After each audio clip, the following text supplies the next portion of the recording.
like stars, and everything is gonna be all right. We do this thing on a Wednesday night. It's gonna be all right. We're a little bit late, 2 or 3 minutes, but yeah, we get the story straight up. You can't create the story too far ahead because by the time you start, it's dead, and I make sure that I catch up. Everything is gonna be all right. Yeah, for real. Yup. How y'all feeling tonight, man? Hump Day Wednesday, all up in your area, and this is the Daily Go Getism show. And tonight we talking about what really happens to your friends after high school. You know, on some class of 2024, on some class of 2024 type of vibe, right? You know, when you're an adult, you look back on the years when you were in school, even high school, when you might have been considering yourself to be feeling yourself, and maybe you feel like you were getting older and you were understanding the world, and maybe you had been through some serious adult things. But there is no other time in your life that's going to duplicate or equal up to the time before you graduated high school. And you know, as time goes on, as the year you graduated starts to get further and further away from you in life, you realize, man, everything changes after high school. I mean, everything changes. You change, the world changes, your friends changes, your family changes. Everything changes. And the biggest change that happens is that you're not dealing with the responsibility for yourself like you were before that graduation date, before that cap and gown and that tassel. You know, after that, you are solely on your own, for real, for real. No matter how much help you get, no matter how much assistance you may get, no matter how codependent you are, there will never be a time in your life when you are not responsible for you and your actions like it was when you graduated high school. And sometimes we try to get out of our parents' house, out of school, on with our lives because we think it's sweet out there and we ready to take the wheel and go wherever we want to go. And that's cool. But the thing is, when you watch what happens to your social circle, when you watch what happens to the people that you went to school with, the people that you grew up with, the people that you came up with, the people that you had the most experiences with in your life with, when you start to see what directions they go into, where they're going, what happens to them, what problems befall them, and then you look at yourself, you start thinking like, you know, the old heads, the elders always told me, yo, stay in school. There's never going to be a time like this in your life. Hold on to your youth. Don't try to go too fast. Trust me, it will start speeding up on its own. You don't have to rush it. But many of us do. I know I didn't, but many of us do. And we wind up, you know, sort of regretting it a little bit. Life really comes at you hard after that graduation date. And it may start to change the day after, you know, because you know how it is. You graduate high school, throw your cap and gown up in the air, recover your cap and gown, go home. You might go on a class trip. You might go on the senior trip. Sometimes, I think you normally go on the class trip after the prom. That's the way we did it. But the bottom line is things change, and you will change immediately after graduation because there's going to be a feeling that comes over you where you realize like, yo, I don't have to go to school tomorrow or the next day or the next day or the next day. And it's like a regular summer vacation if you're not going to college. But if you go to college, then it pretty much remains the same. However, the responsibility is different. I'm going to tell y'all a little something about my experience going on right now. My baby turning 18 earlier this year, just graduating high school, and she's starting to have to come into some real realities. So I'll share a little bit of that with y'all. But even for the people who aren't going to school, the people who aren't going to college or going to any technical school, whatever, they're going to realize in a couple of months after graduation, like, so I won't be buying those school clothes. No, you won't. And no, you won't be getting any school supplies either. No need to shop for any of that. Like, and no, you won't be registering for classes and choosing, your roster and all of that kind of stuff. All that stuff is done. And because you've been doing it for so long, for 18 years of your life, well, you probably haven't been going to school for 18 years of your life, but you understand what I'm saying. Because you've been living your life in semesters, like every August or September, I'm going back to school. And every May or June, I'm getting out of school. You get into that routine, and trust me, your body and your mind gets into that routine. And when it breaks that routine, you're gonna feel it. You're gonna feel it. So that's what we're talking about today. That's what we talking about to. That's what we're talking about tonight on the daily go get mism show. How y'all feeling, man? Listen. Let me say what's up to my people's. T carry right morning, noon, and night. It's always great to have my peoples going directly into your site. And Tracy Lindsay, 58 and still going strong. That's what I'm talking about. Good shit right there. And what's that? Bicycle,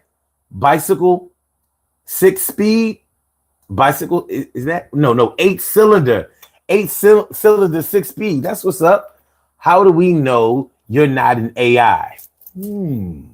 You don't. I guess sometimes you just got to see what happens, man. Stay tuned or whatever.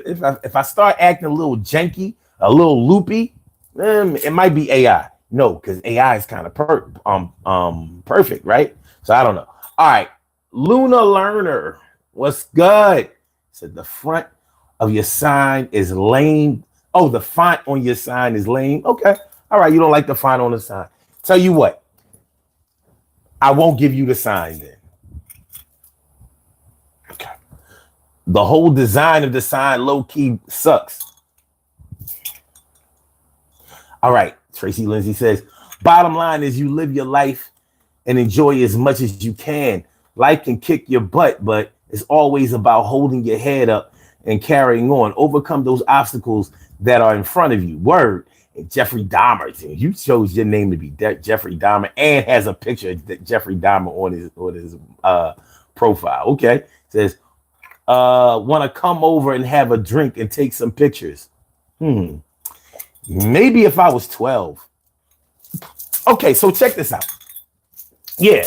So we talking about what happens to your friends after high school. By the time you are the same age out of high school as you were in high school, like you go to high school up until age 18. When you're 36, and so you live double the time that you were in school, and you start looking back at how some things played out, how some people did. See, now it's a lot easier to track people that you went to school with. You never have to lose touch with them. But it wasn't like that when I was coming up. We didn't have social media. We didn't have cell phones like that. You know what I mean? We didn't have a way to be able to keep in touch with forever. We had phone books, and we had people that we knew, and we had pictures. We had old pictures. And when we went back and looked at the pictures, just like we do now, because, like if you were born in the 50s, 60s, 70s, 80s, you were born at a time where everything you touched was real. We grew up at a time where there were knobs and antennas, and you know what I mean? Like you could manually fix things. There wasn't no downloading or what they call it when you can download new software that will repair a problem that you're having online. What they call it? Oh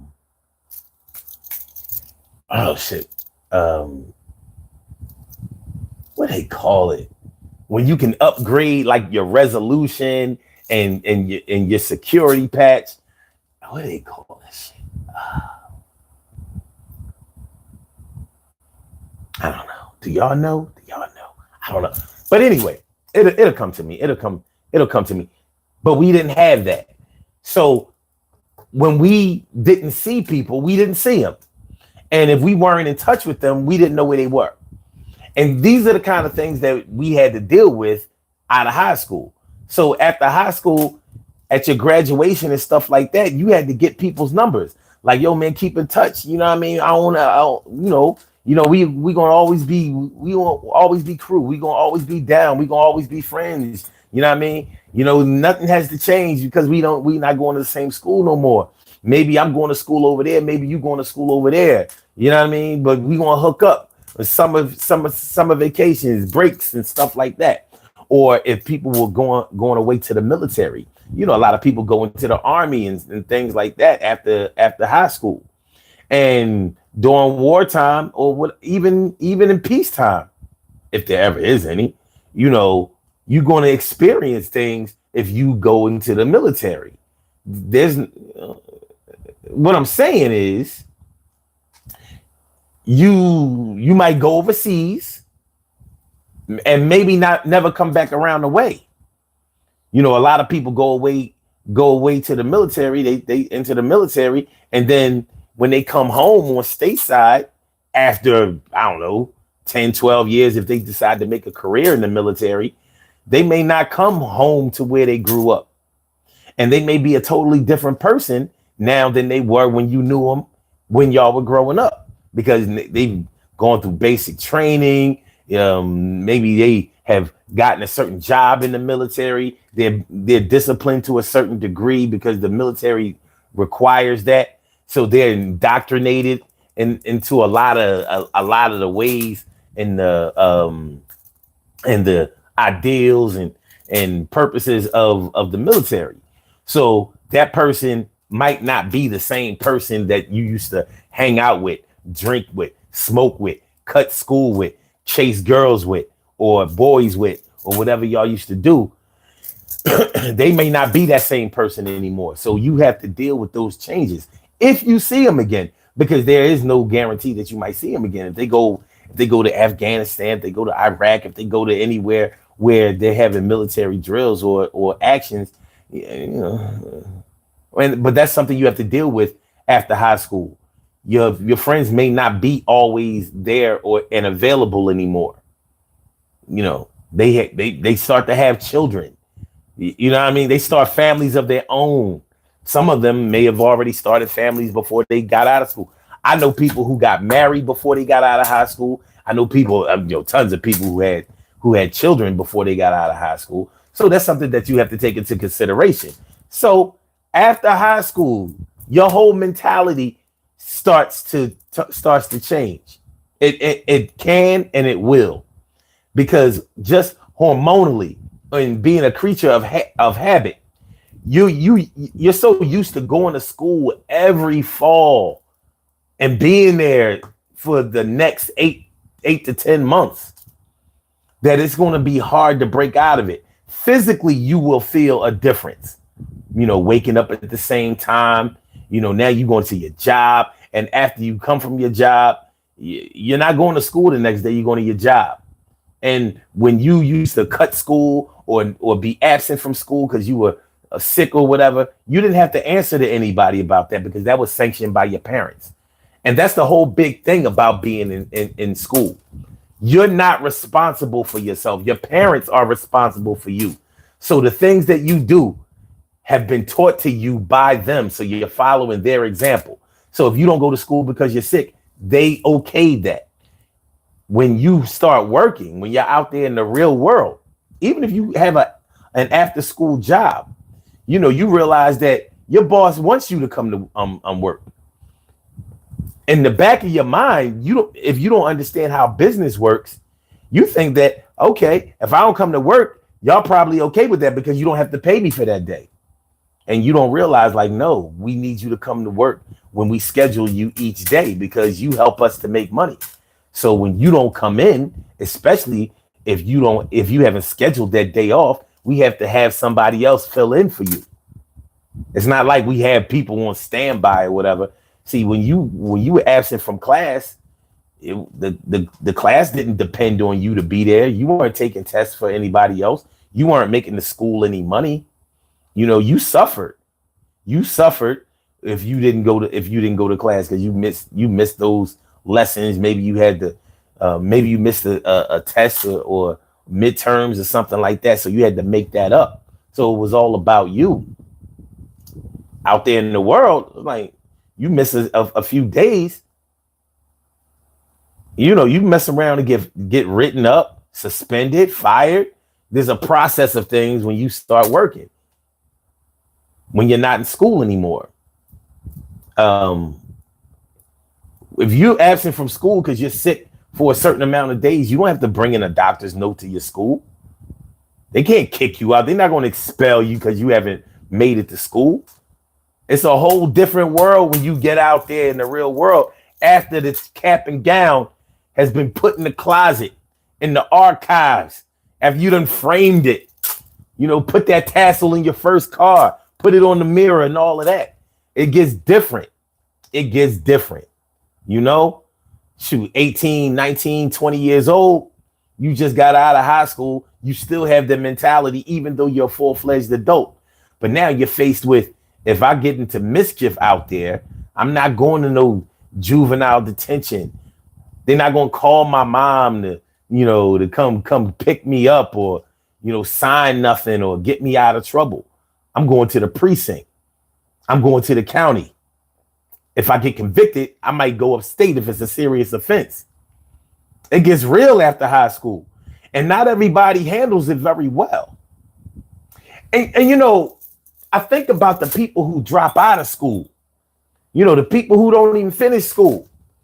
And I always wonder, like, if you dropped out of school, does that mean you never got indoctrinated into the school in the first place? Does it mean that your body never really went through that process of habitually getting your ass up, going to school, staying there, making sure you did your homework, turning in assignments, taking exams, writing papers, making sure that you get to the next grade, taking your SATs, trying to get into college. When you don't really practice all of those things, and when you're not made to do it, because not everybody has parents who made them go to school.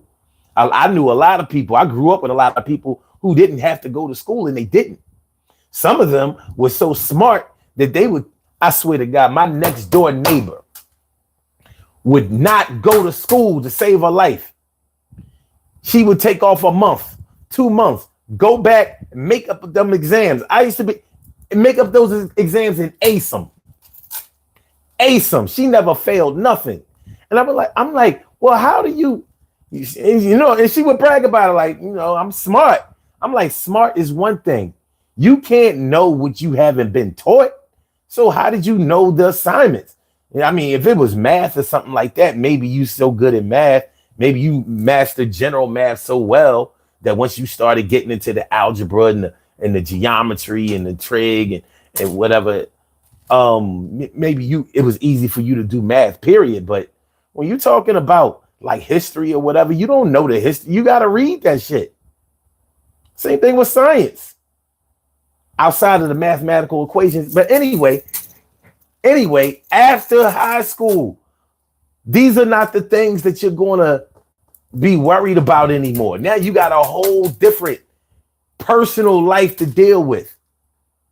So any relationships you had in high school, you know, it was like whatever, you know, if this girl don't act right, I'll get another girl in cheerleading team or, you know what I mean, chess club or I don't know, whatever. You know what I mean? Now, after high school, you're going to start to be a little bit more dependent upon a loving relationships or a companionship type of relationship. It's going to happen. Even if you out there just, you know, sticking around or opening your legs to everybody or whatever. I mean, anybody who knows anything about psychology knows that the people who sleep around the most are normally the ones that are hurting the most. And of course, they're going to be the ones who hide it the most and who deny it the most. And in high school, you can get away with that shit. But, you know, after a while, the lights come on. So That's what we're talking about tonight on the Daily Go Getimism Show. Let me do this intro, then we're going to get dressed and we're going to continue this conversation. All right. Wetback is talk.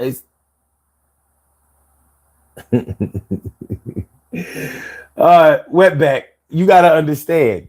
I don't know how old you are, but I'm 54 years old. So when I was going to school versus maybe when you were going to school, it's a little bit different. It's a little bit different. And I'm not talking about, okay, never mind. You don't know what I'm talking about. You don't know what I'm talking about. First he said, what's up? Then he started trying this. But it's all good. Sardine breath. Oh, y'all talking mad shit. Oh, y'all talking that gay shit? Oh, I got something for all y'all. I got something for all y'all. David Collins, what's going on? Thanks for coming through. Appreciate you.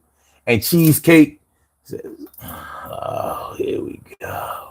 It's going to be one of those nights tonight. I mean, because if it's going to be one of those nights tonight, okay, it's going to be a bumpy ride. Ali Awed says, I divorced with my wife who became a man. Oh, God, here we go with this dumb shit. All right, Josh Bill says, small ass arms. Yes, small ass arms. You're right. Small ass arms. That's right, baby. These baby arms. Yeah. Baby arms. Here.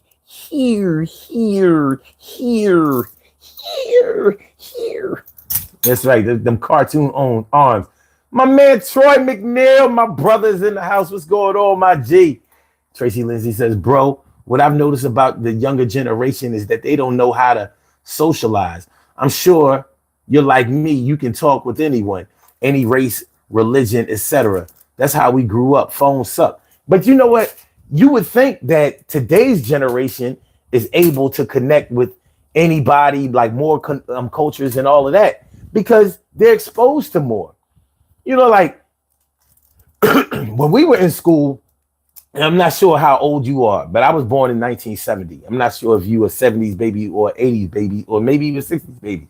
But if you are, you know that the school you went to, whatever the demographic was in that school, that's who you knew.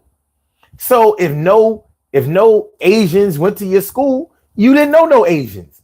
If no white people went to your school, you didn't know no white people. I don't mean you didn't know any of them, but you didn't have that constant communication with them and that interaction with them. You know what I mean? You could have had some white people in your family or around the way or some other kind of way. Maybe you played sports like Little League or something like that, whatever. But the people that you went to school with are the people who you knew in a certain type of way.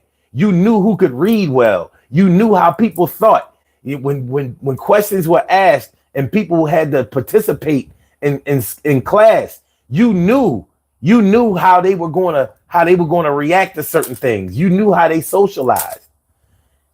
These kids nowadays, they get it in school and they get it through social media, the internet, and they are really good in the internet. So you would think that their communication skills and their connection skills with other races, cultures, ethnic backgrounds would be stronger. So it's weird. All right. Chef Fago says, I got touched in school. We all got touched in school. It was a hand stamp.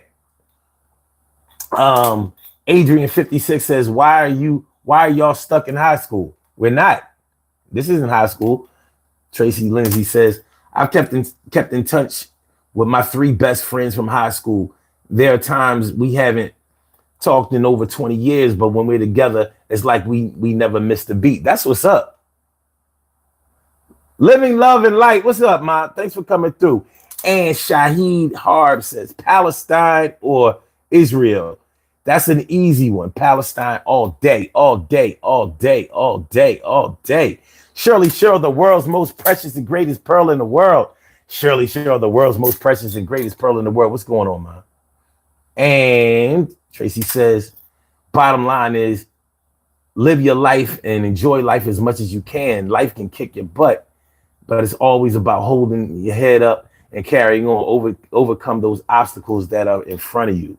And I totally agree with that. Okay, so I got to the top. Oh, hold on, because Lord Village says out out here raising daughters with high ass standards and shit. Word. Edward Bach Tech. See, my man went to Bach Tech.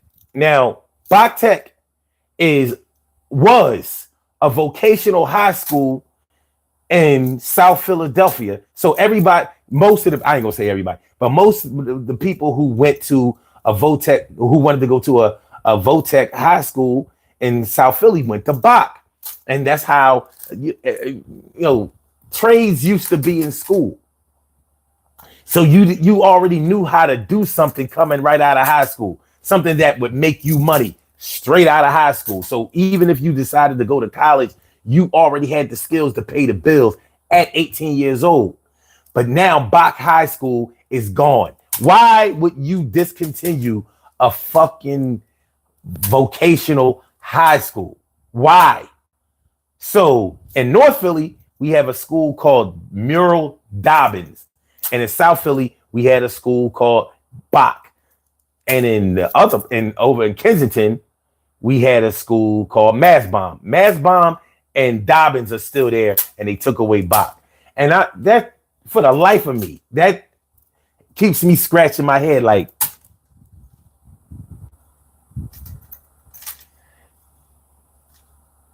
you know how bad South Philly needs a vocational high school? You know how wayward those kids would be? Listen, man, that's ridiculous. But these are the kind of things that change after high school. I grew up in Germantown. There used to be a Germantown high school. You have a Germantown neighborhood and no Germantown high school. Make it make sense. It doesn't. It does not. All right. Tracy Lindsay says, because our generation raised ourselves. That's true for some, not true for all. Oh, he a young boy. Okay.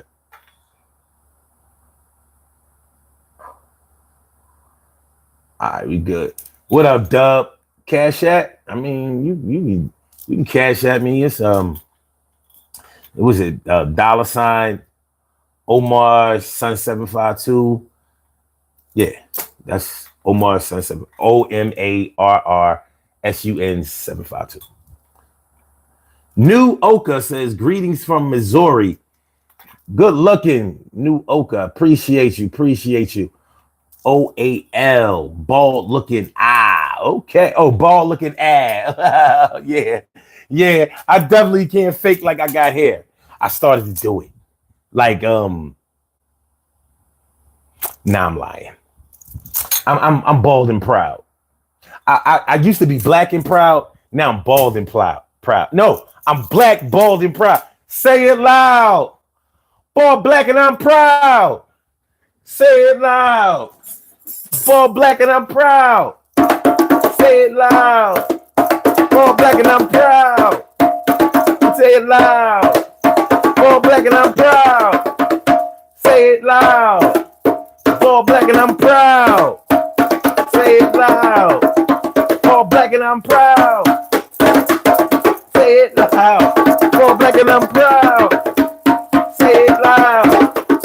Bald, black, and I'm proud. Say it. All right. You get the picture. I'm going to be bald for the rest of the show, y'all. So if y'all see me start to grow hair, just know that's that werewolf wolf shit. Don't, you know what I mean? Don't hit me with a silver bullet. You know, don't do that. Don't do that.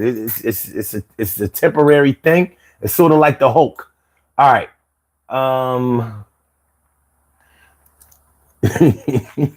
Lord Vintage is like, yo, he ain't having it. That's what I'm talking about, man. Good looking out. Tracy Lee, you 65. Okay. All right, so you know exactly what I'm talking. You know what I'm talking about more than I know what I'm talking about. That's what I'm talking about. And peace to you, my G. Judah Osley says, sorry, King, but Jesus is the only way. Well, I mean, why you sorry? If he the only way, that sounds like an easy way to go. If Jesus is the only way, then we good. All right.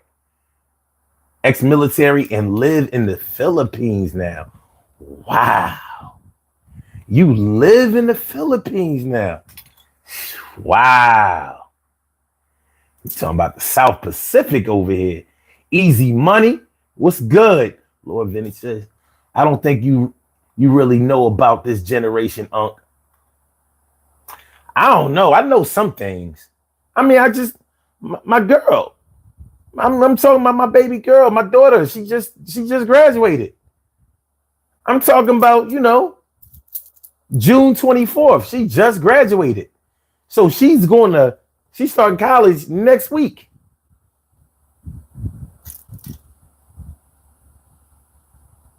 I think I missed her first day. I think she started the 27th. Real shit. I might be late. All right, easy money. Okay. All right. Omar K says, what about the school they just opened? Heron, right in the middle of South Philly. I mean, is that really it? The school is called Heron Trade School in South Philly. I didn't know about that. But I think it would have been better to have two instead of one. You know what I mean? Why would you take all shit? Back in the day, all schools used to offer trades. You didn't have to go to a vocational school. You went to a vocational school if you were serious about a trade. But all schools, all neighborhood schools used to offer trades. Automotive, carpentry. They had trades, but they used to call it shop. You learned a trade when you went to a vocational high school. When you went to a neighborhood high school and took a trade, they called it shop. And shop was dope. Some people used to try to diss people who took shop. But guess who was working? Guess who was doing apprenticeships? Guess who was already, getting cake and could afford to go to the movies and dinner and had a car and could even have gas. Maybe even had a credit card. Only 16, 17 years old. It was them. They was the ones who didn't have to sell drugs. And that was important in the 80s. Paul. What up, Paul? And Lil Bovent. SB. Kevin Gates. Trap Queen says, are you going to vote? Who are you considering? I know who I'm not. There would be no Trump getting voted for with me. It wasn't before. It's not today, and it never will be. I will vote for. You know what? I ain't gonna get into it. I ain't gonna do it. But nah, I don't fuck with him. All right, Jacob Elmer says full white, and I'm proud. Okay. All right. Yo, you can call into the show. Because being white and proud sounds really racist. It sounds like very neo-Nazi. It does. It sounds very neo-Nazi or just Nazi. But I don't really want. I mean, if you're a white male, you've been running shit forever and controlling shit forever and pushing and holding everybody else back forever. You should be proud. Shit, a win is a win, right? That's what the Republicans believe. I mean, do your thing. It won't affect me. I'm gonna win it. I'm gonna win in my own way anyway. Oh, I said I'm lying. All right, that's no problem, my G. No problem. He said I've been a liar for a time now. That's what I'm talking about. He kept it 100. He kept it a stack with that. Troy says they don't want a bunch of black youth in their area. Ain't that some bullshit?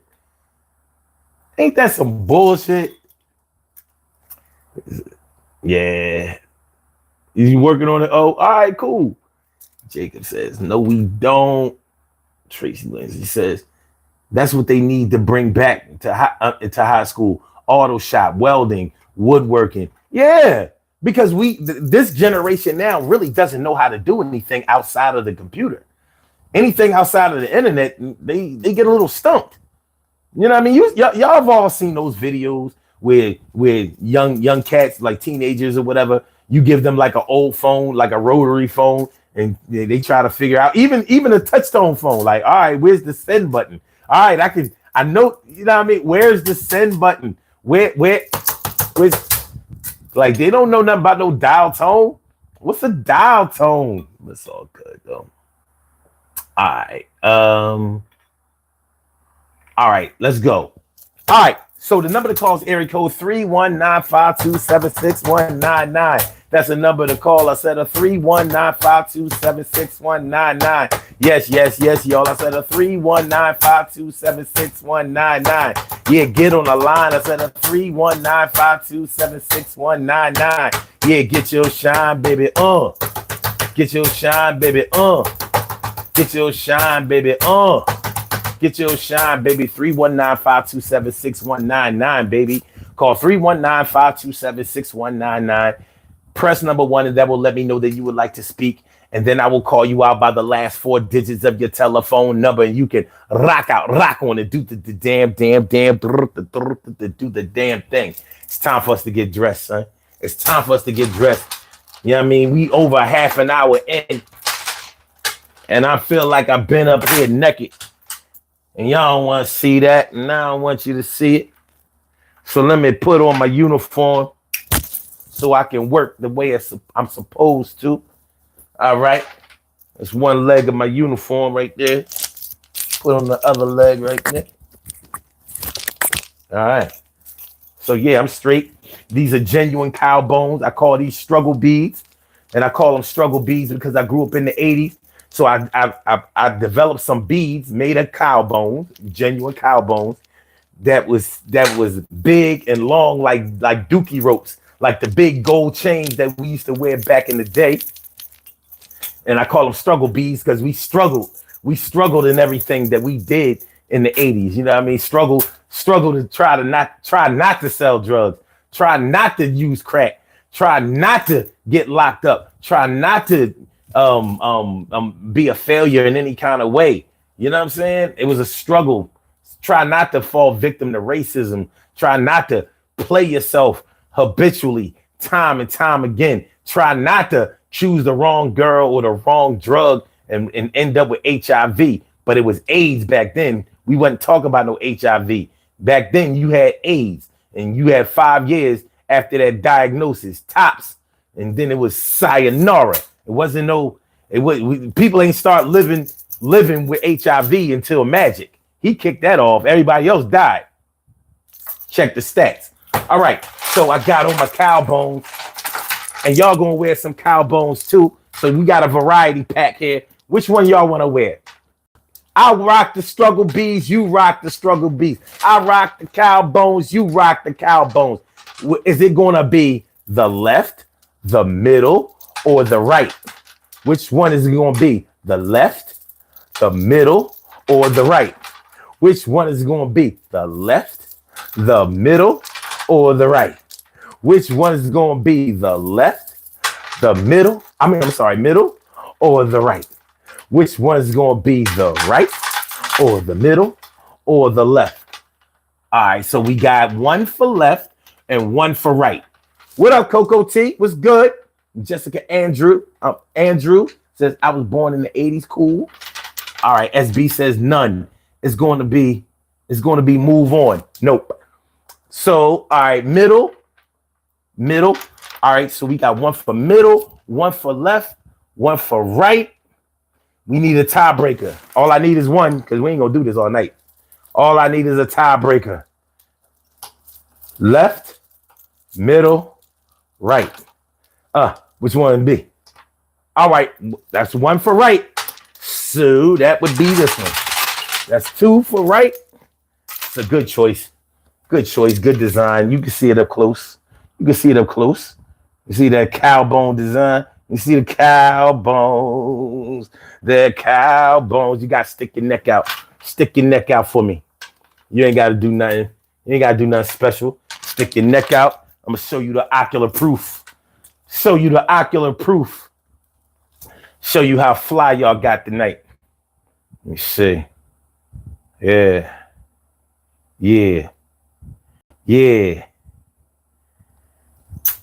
Look at that. Look at you. Look at you. Looking pretty. Looking beautiful. Looking lovely. Looking gorgeous. Looking handsome. Looking suave. Looking debonair. Look, y'all looking fly, man. You know what I mean? Yo. If the Cowbones was a pair of Gators, you'd be rocking it like we was in Detroit, the D, and you'll see. But I'm from Philly, yeah, born and raised. We still get fly like what? Back in the days. So that's what we doing, son. That's what we doing. Brooklyn Brown, what's good? Seka Salah, what's good? Sagittarius Goddess, what's good? David, what's good? What's up, y'all? You see that? Take a screenshot, man. Say, I was on the Daily Go Getivism show with Sun 752, and he had these beads I never saw before and that you're never going to see again because I designed these myself. You know what I'm saying? So you can't get them in stores. You can't get them made, you know, because but anyway, let's keep it going. So we're talking about what happens to your friends after high school. All of us who have been out of high school for a while, I don't care if you've only been out of high school for 5 years, you start feeling it. You start seeing a difference. You know, some of your friends from high school, especially the ones that you may not have been like really close to, and even some of them that you were really close to, some of them started drinking too much, getting high, you know, getting in trouble with the law. You know, if you had friends like I had, if you grew up with people like I grew up with, you had some friends after high school that got strung out. You know what I mean? Went to rehab, had to come back, had to get back on the horse a couple of times, you know, fought their addiction. Some fought it and won. Some they still battling. They still. I ain't gonna let this coke. I ain't gonna let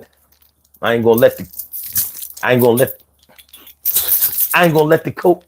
Yo, I'm not gonna let the coke get me. I'ma keep fighting. You'll see. I'm not gonna let the coke beat me. Yeah. And some of us, male and female, start having a bunch of kids all over the place. 1 piece, 2 piece, 3 piece, 4 piece, 5 piece. You're only 23, 24 years old. You already got 4 kids. What the hell? You have 4 kids, 4 baby moms, 5 kids, 3 baby moms, 6 kids, 4 baby moms. Hey, go how it go. Now, imagine having a bunch of kids, bunch of baby moms or a bunch of baby fathers, and you got a little drug problem or a little drinking problem that you don't really consider to be a problem. You consider yourself to be under control, but you know the thing that will wake you up to the fact that you're not in control and that you are not doing a good job as a parent. Your kids being taken away from you and put in foster care, and here you are now. But before you can even think about getting your kids back, you got to get clean, prove that you're clean. You're going to have to get a job so you can prove that you can provide. You're going to have a decent place to live, that you can prove that you've been paying rent at. You know what I'm saying? You're going to have to, all of the things that you should have been doing as a good parent, now you're going to have to prove that you're doing it actively and that you're ready, because the state has determined that it's not safe for your kids to be around you. Yeah, you, the one that created them, the one that God blessed you with. They're not safe with you. You're irresponsible. You know, these are the kinds of oh man, I forgot. My man gave me the super chat. Hold on, Omar K. You gave me the super sticker, man. I appreciate you, man. Hold on, I gotta do something for you. Let me do something for you. Hey, it's the Omar plus Omar squad. You know, word up, man. Hold on, let me represent for you. I got so caught up in getting dressed. Hold on, let's do this. Let's do this. You know what I mean? And I don't care what somebody gives to me. I'm always gonna show mad appreciation. So this is what we gonna do. Yeah, this is what we gonna do. This is what we gonna do. This is what we gonna do. This is what we gonna do. This is what we gonna do. This is what we gonna do. This is what we gonna do. This is what we gonna do. This is what we gonna do. This is what we gonna do. This is what we gonna do. This is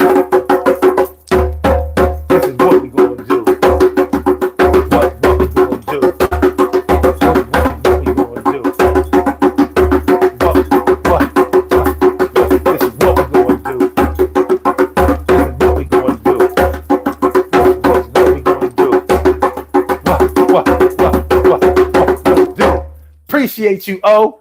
It's my namesake right there. Appreciate you.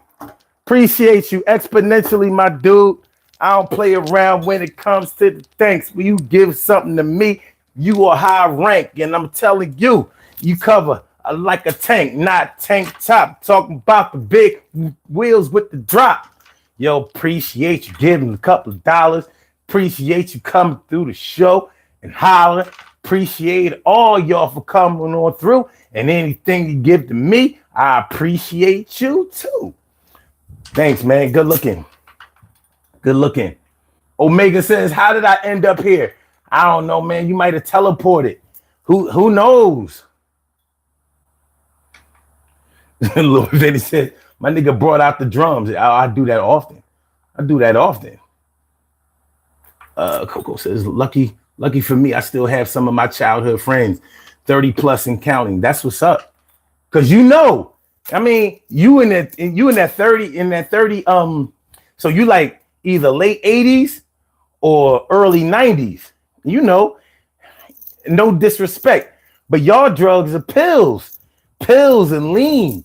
Now we was messing around with lean all the way back in the day, but we didn't call it lean. It was water. You know what I mean? It was syrup, not scissor. It was regular syrup and water and pancakes and pills. Y'all generation, y'all like pills too much, man. Y'all like pills. Y'all be zannied and what's that? The perks. These cats in Philly, this is the perk capital of the world, I think. And perk capital, at least the United States, is crazy. So yeah, man. But these are the things that start happening when you get out of high school. Adderall too. Yeah, man. It's today's generation, they have challenges. They have mad challenges. And one of the real challenges that they have is that they don't really respect privacy, not their own and not others. So you'll see this generation, they put everything on the internet. They get mad at somebody, they put it on the internet. Y'all got drill music. Y'all killing people and putting it on the internet and talking about it. Y'all making songs about it. Y'all bragging about it. And then when the feds come, y'all like, what? That was just a record. That don't mean nothing. I'm like, yo, you don't understand. But the thing about the drill cats, they didn't go to school. So we talking about what happens after you get out of high school. You know, like I can't account for a lot of these thugs out here, a lot of these crazy cats out here. I don't want to dedicate no real time to them. I'm talking about for those of us who actually put in the pain. You know what I mean? For those who had parents, moms and dads and other people that made you do your goddamn homework, made sure you went to school and had the school call you if you didn't. I'm gonna call them if you didn't show up or if you was late for homeroom, that type of shit. That's what I'm talking. That's what who I'm talking to, and that's where I'm going with this. Because we are the ones who consider ourselves to have a future. And so you want all of the people that you graduated with, even the ones that graduated after you, the ones that you knew, you want to see them win. You represent your high school. You probably come home or go to your Thanksgiving game and shit like that. You know what I mean? And you know how you see your old people when you go to your Thanksgiving football game and shit. And sometimes some of us ain't there and they never going to be there again. They're never going to be there again. Shoot, I lost cats and after my graduation, I lost cats to AIDS and shit.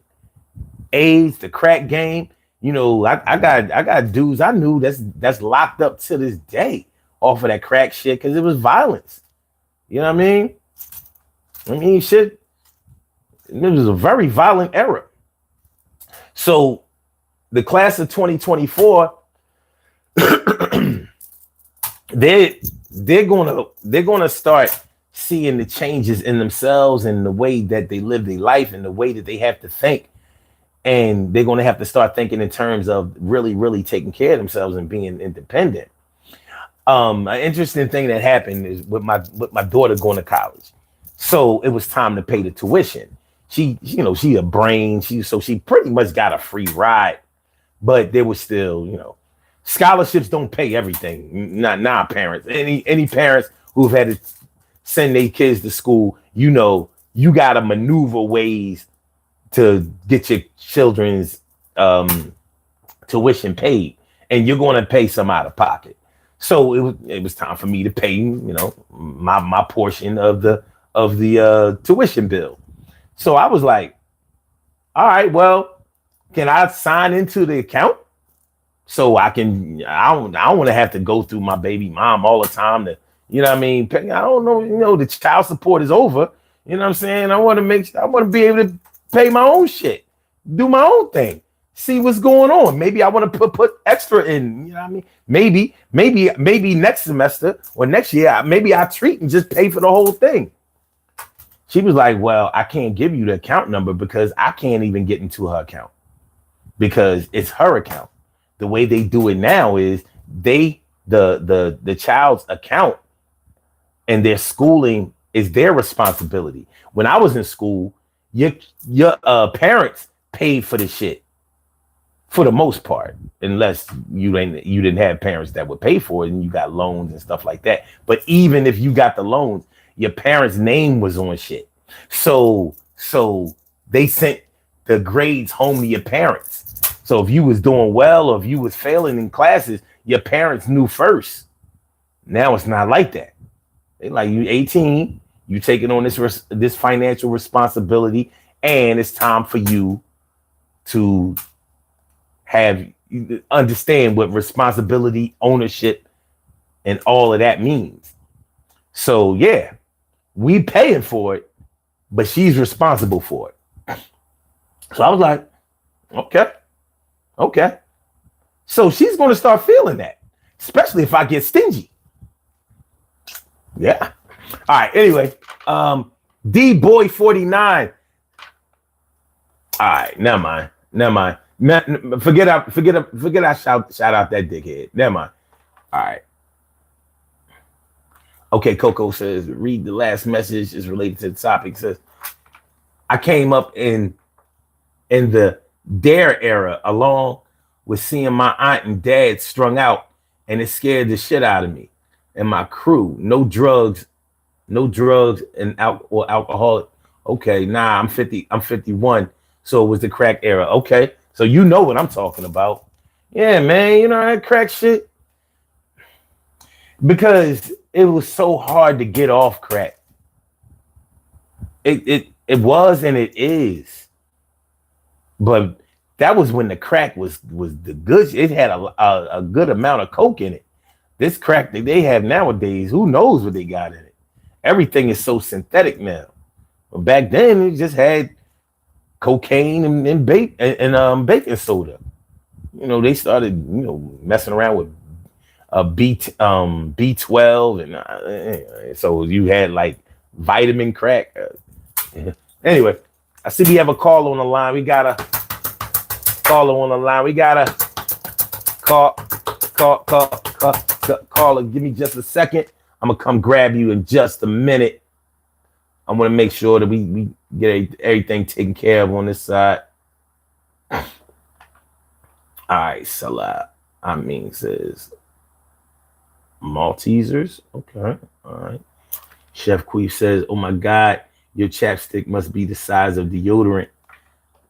Fuck, I ain't got no big lips. Y'all. LGBTQ. And you know how you know people that are funny and you say, yeah, you should have been a comedian. You know what I mean? Or somebody that's real dramatic and you feel like, damn, man, Hollywood missed out on you because you could have really made it as an actor. Well, these punks, they come here with all that old gay shit, and I'd be like, damn, the LGBTQ is right out there. It's one click of an app away, and y'all could get all the support and attention that y'all need. But y'all come here. I don't get it. I mean, you have somewhere where you could thrive, somewhere where you could, I mean, they would love y'all. But you come in here.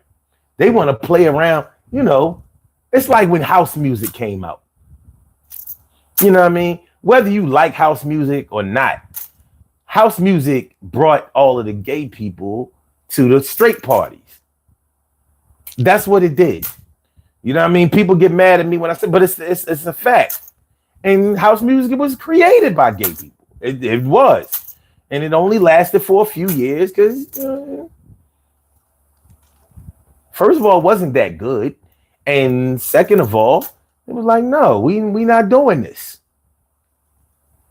We ain't on it. So that's what it's like when these gay trolls come on this show. It's like, yo, won't you just go to the LGBTQ joint where y'all can have fun, where y'all can be recognized. You might even win a prize. They got door prizes at the LGBTQ, I heard. You know what I mean? You can get a free dildo or something. You know what I mean? They got like dildo gummy bears. Put it right in your mouth. You ain't got to come here. You know what I mean? We ain't got nothing for you here. I mean, nothing. I ain't got nothing but insults, ridicule, and yeah, I mean, maybe even block you. You know, you shopping at Big Mac for a Whopper. I don't know. All right, so this is what the guan. This is what the guan. This is what the guan. Epic One says you need to do something with that sound, like their man that do no conflict. Me and I'll make you a logo free. Okay, wait a minute. Let me see what you're saying. Hold on. You need okay. Why you reading black people lip jokes? Listen, I don't know what it says until I start reading it. Said, but wait a minute. Why are you reading? But you can't read my non-fascist joke. Look, man. Listen, I don't have to read everybody's shit. Everybody want to be a superstar. Get your own shit. Damn.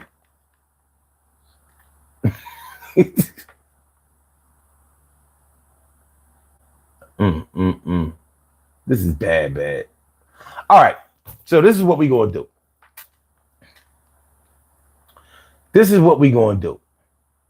What up, Haley? What's good? Thanks for coming through. We're gonna take the caller right now, right about now. We are talking about what happens to your friends after high school. So let's get it popping. Make sure, oh, by the way, this is the Daily Go Getimism show. Hump Day Wednesday. We're talking about what happens to your friends after high school. You can call into the show if you want to speak, if you want to holler, if you want to listen. There's no censorship on this show. That's why I be letting y'all live. There's no censorship on this show. You can cuss, you can curse, cuss, swear, you can yell, holler, scream, whatever you want to do. But that's when you call in. Y'all know it's community guidelines when it comes to Facebook. I mean, this is not Facebook.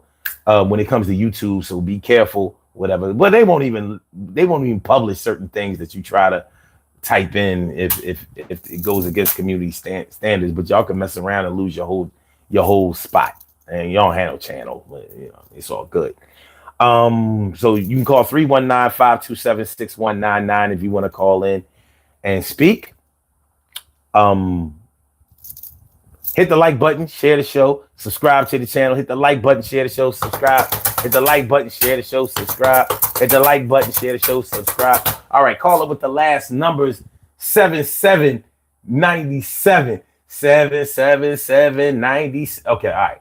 Welcome to the Daily Go Getimism show, man. Thank you for holding. What's on your mind this evening? Or should I say tonight? What's good? What's going on, my brother? 752. Man, I'm feeling like a real man should. How you feeling? You know what this is, man. I do. Brother, man. Exactly. I don't understand what's wrong with the LGBTQ community or the page, man. I'm sorry you got to go through all that. I mean, don't be sorry. They help the numbers. I mean, they play a pivotal role. You know what I found out a few weeks ago? I always thought like if we got rid of mosquitoes, that the world would be a better place. Real shit. Then didn't turn back around. You got the flies. No. Hold on. I found that I did a little digging, and I found out that. Did you know mosquitoes pollinate plants? I never knew that. Hey, me either. I thought that they just went around. You learned that in high school? I never knew that shit. I thought they were just little pests that went around. Yeah, I thought they just went around, biting, sucking blood and all of that. But they actually pollinate plants. So when they ain't biting you, they're actually pollinating plants. So bees are not the only insect that pollinates plants. There are actually others that do it also, and the mosquito is one of them. So they actually have a place in the ecosystem. To whereas if you eliminated them, then we would have a problem with our environment. That's the same way these. So what about a fly? They are good with trash removal. So as far as decomposition, that's what flies are good for. So even though the body's stinking and all of that kind of stuff, enough flies get on it, and that's what will take it away. So also it tells you how long a person's been dead too when they look for a body. Yeah, well, you talking about forensics. Yeah. I'm just talking about as far as the environment is concerned. They have their place. So these trolls, they have their place too. They have their place. It might not, they just like mosquitoes. If I catch them on my arm, I'm like, what the fuck, man? You know what I mean? Like I can swat them and kill them, but I'm still get that bump because they already bit. You understand what I'm saying? So it is what it is. You can't. One thing about life is you can't like everybody in it. It would be nice if I could, but I can't. It's all good. So what's on your mind, man?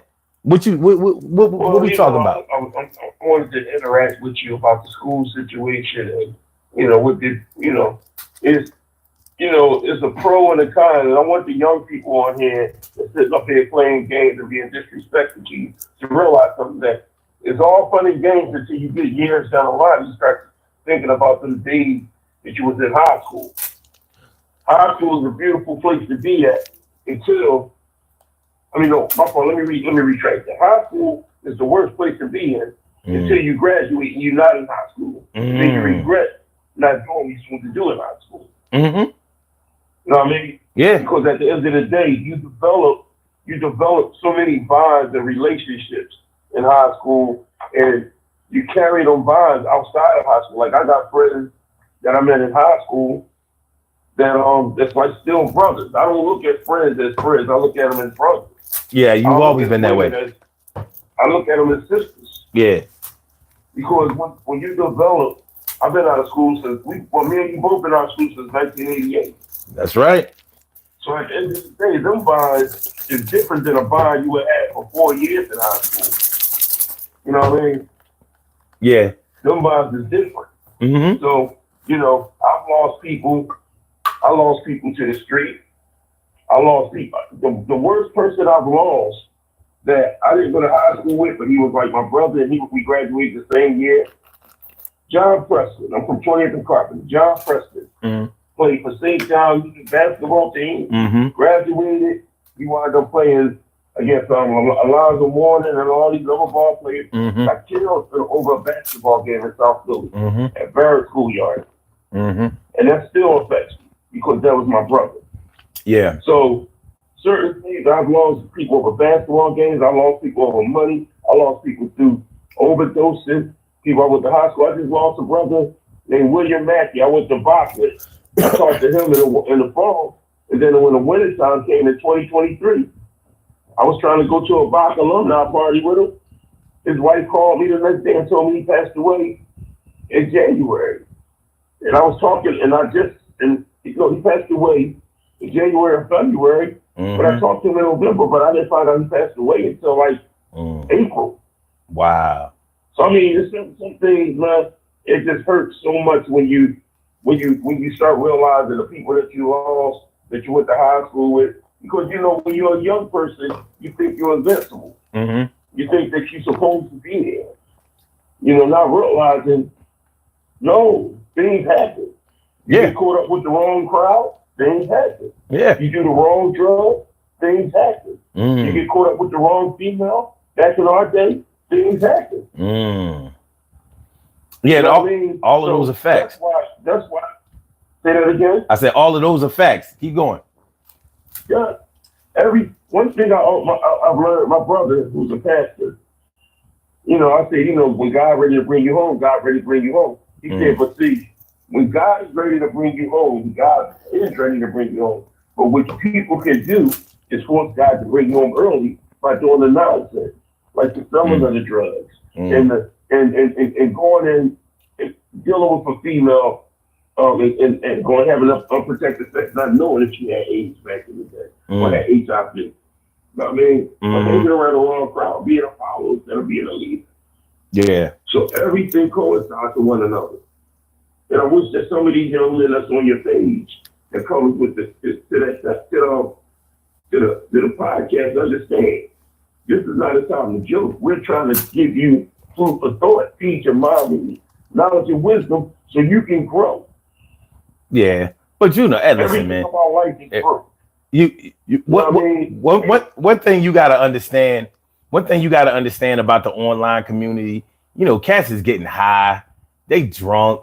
You know what I mean? They just you don't know who is behind. Yeah, I'm trying to tell you, dude.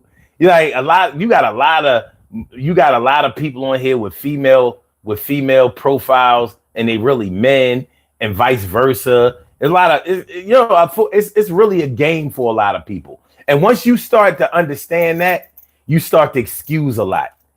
That's why I come at them either way, but I understand because I know people who get on the internet and they drink all day.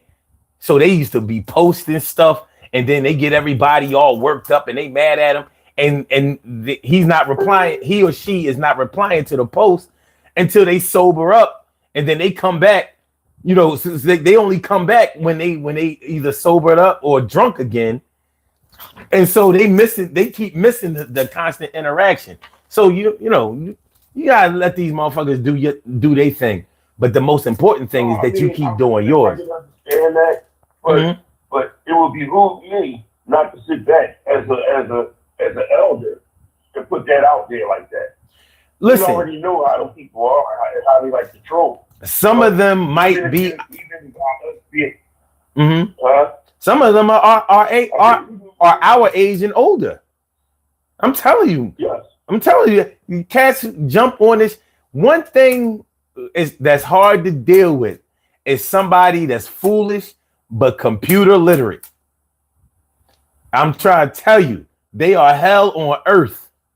You know what I mean? I don't know if you've ever dealt with a chick who was broke, or should I say unemployed and computer literate. They will fuck your whole world up. It's crazy. But as they say, I digress.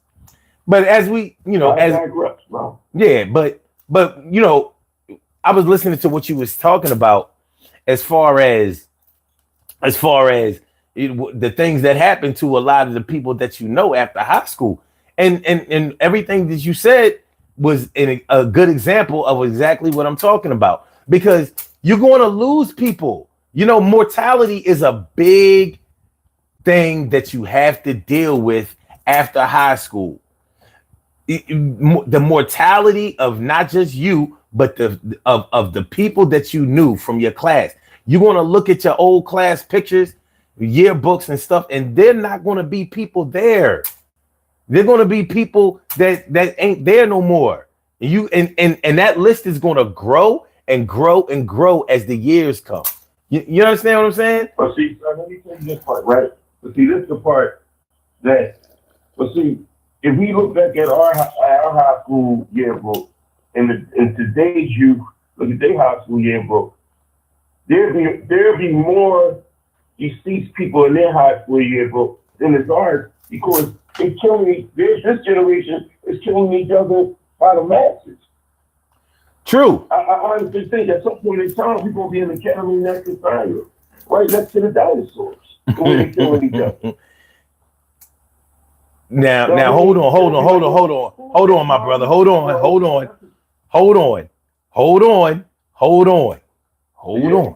Yeah. Now wait a minute. In the 80s and the crack and AIDS era, Do you think that this generation can keep up with the bodies that we was giving out in our era? Now think closely. Now I'm gonna break it down to you, Because son. that shit, Listen, whoa.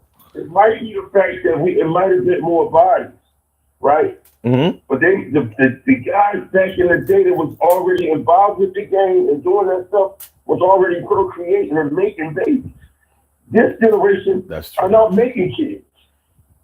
Now you understand? Not at the same what I'm rate. talking about? Not at the same rate. You're right about that. You right. They're not making kids because they're getting murdered before they can have their first child. Well, a lot of them are So, gay. a lot of them are. Yeah. You talking about 12, 13, 14, 15-year-old kids, Yeah. 16, 17. Let's just say that let's say from 10 on up, 18, there's mass murders. Yeah. Yeah. That's crazy. That's crazy. It's crazy. Yeah. You know what I mean? So I mean, at the end of the day, you think about that, and then you think about you got like you brought up the drill rap. Mm-hmm. You know what I mean? I never in my life. Remember when we was listening to Beastie, and Beastie was talking, he had that joke about rappers snitching on themselves. Yeah. Yeah. I never knew that it would come to fruition. The way rappers they snitch on themselves through their music, I never knew that. They turned that show the first 48 to the first 10 minutes. Yeah. They snitch on their damn self. Yeah. They do. You know what I mean? It's just, man. I'm gonna tell you. I'm gonna just tell you. It's not off the top, but it's somewhere it is. I'm friends with Jordan Harris, who is a state representative in South Philly, and Tiara Johnson, who is a city councilman in South Philly. I grew up with both of them. Mm-hmm. Two brothers. I told them. I said, I don't understand why y'all closed. Why would y'all close down Vox Vocational School, knowing that these young kids needed this school? And now what? There's a need for that school. Because when you got vocational schools, then you got summer jobs. And when you don't give a kid an opportunity to make money, they're going to find another way to make money. And that's what they're doing. You snatched up something that could have been beneficial to them. You took away the cosmetology. You took away the electronics. You took away the plumbing. You took away the automotive. You took away auto body. You took away business management. You took away all that shit. For what? Gentrification? Mm-hmm. To benefit the area? Well, they just took away all the shit for African American youth. Well, sprinkle on white people. Their excuse for shutting down certain high schools was that the kids wasn't showing up anyway. And to me, that's the dumbest thing I ever heard. Because that's asinine. Yeah, anytime I use a big word, that's a lot of buffoonery right there. Anytime I start using big words, that's some stupid shit. Ain't no way in God's green earth, none of these kids are showing up to this school. Well, they say they had the numbers to prove it, as far as not only the enrollment, but the class roll for the students that were showing up. But here's my thing. My thing is, by shutting down certain schools and taking certain programs out of certain schools, you're punishing the good students that were actually taking advantage of it. It seems like the ones that weren't showing up and the ones that weren't doing well are the ones that actually are causing things to be eliminated. So I could understand making things smaller for the ones who were actually benefiting from it and using it constructively, but I don't understand shutting it down because the bad ones weren't showing up. So that doesn't make any sense. But you have to understand is that there's another agenda attached to that. But I don't really want to go into local, or actually not national public school politics. I want to stay on message about what we was talking about tonight, because when we start talking about what happens to your friends after high school, it can be eye-opening. because you know the scales can swing so far up or down. Like I have one dude that I went to school with who became a doctor, a famous type dude, and he was a brain when I went to school with him. And this was before this, I went to middle school with him. So, and all of those cats was in MG, which was the mentally gifted program and all of that. So they all went on and did great things. But not all of them, you know, followed the guidelines of greatness. Some of them fell off. Some of them, you know, some of them did, you know, start experimenting with drugs or got caught out there with the wrong crowd and finally started, you know, succumbing to the negative parts of peer pressure and things like that. It happens. They turned out to be human. But so when you see somebody that touched some success, all right, think about it. Like, think about when people who went to Overbrook, think about how they look at Steady B. Can you imagine? Steady B graduated from Overbrook. He was a star while he was in school. He had records out. He was touring. He was doing shit and whatever. Him and Will Smith both went to Overbrook, and they both had records out while they was in high school. Well, I don't know if he went to Brook though. I don't know if he went to Brook, but I know that Steady B and Will Smith definitely did. But so you see what Will Smith went on to do, and Steady B was doing well, but you see how he turned out. You see what kind of decisions he made. So imagine. Remember, Steady B was hitting harder than Will Smith was in 85, 86. You know what I mean? Huh? Definitely serious.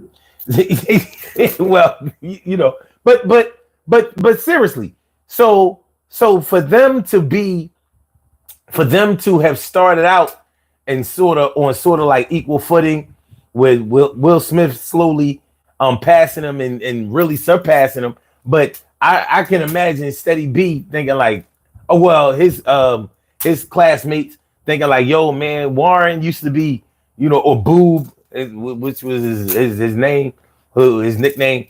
He used to be rocking, and he was always fly, you know, because he had money. And Lawrence Goodman was his uncle, and he was already, you know, getting cash. You know, to go from that to like rocking the state greens, he upstate. It's just a crazy thing. But these are the kind of things that happen after high school.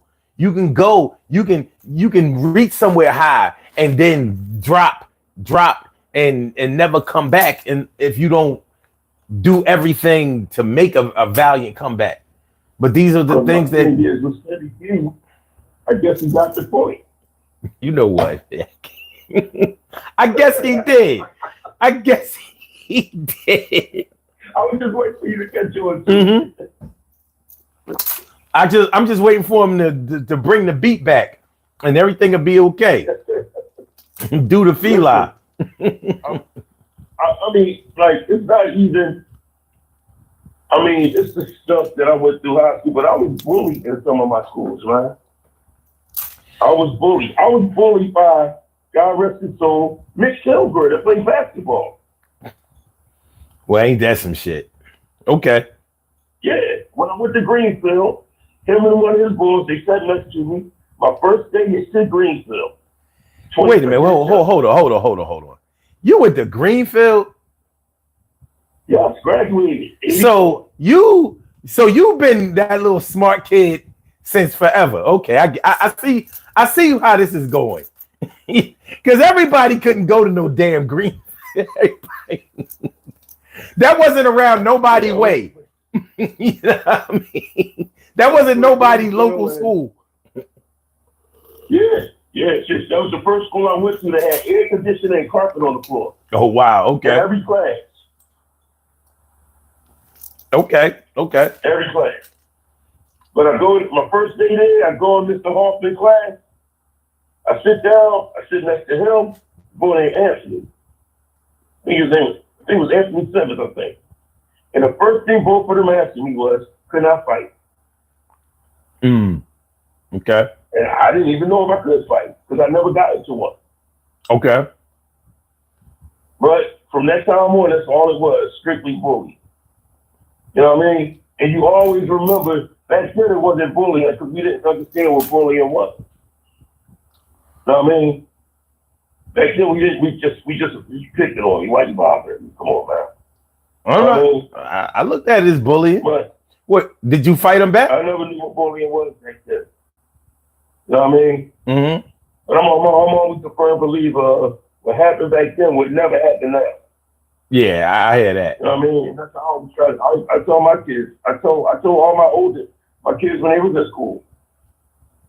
Somebody bothers you, they put their hand on you, you whoop ass, and then I'll fight your battles. But you better whoop their ass. If you gonna fight, you better fight. Yeah.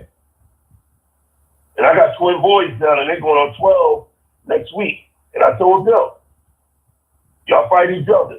If y'all get in that school and let somebody pick on your brother, your job is to fight to the death, and I don't care. I'm going to fight your battles afterwards. Somebody put your hand on you, you whoop ass. Even in high school. Had to fight in high school, man. I mean, we all had to fight. But still, you listen, man. But the thing is that the people that I fought in high school, other than the one that got killed, are my brothers. Okay. They still my brothers, regardless of who I got in a fight with. Well, sometimes you go through trials and tribulations with your brothers. If they really your brothers. Fight it out. If they really your brothers, y'all going. I said, if they really your brothers, you're gonna get through that. But yeah, but if they not, well, it goes the other way. Yes, it goes to the graveyard and to the jail. Or something. You know what I mean? But see, that's the thing about it, man. There's not too many grown people out here these days. Like these kids, I want all of them to make it to high school. Make it to high school. Mm-hmm. Enjoy them days. Because when they done it over, it ain't no going back. You only can go forward. That's facts. I tell all these young people, while they in high school, I tell them, if you got potential, you gotta make sure if you're dealing with a female, first and foremost, you never go to a female's house that you just met, because they might be setting you up. So you meet them at a neutral place. Like instead of saying,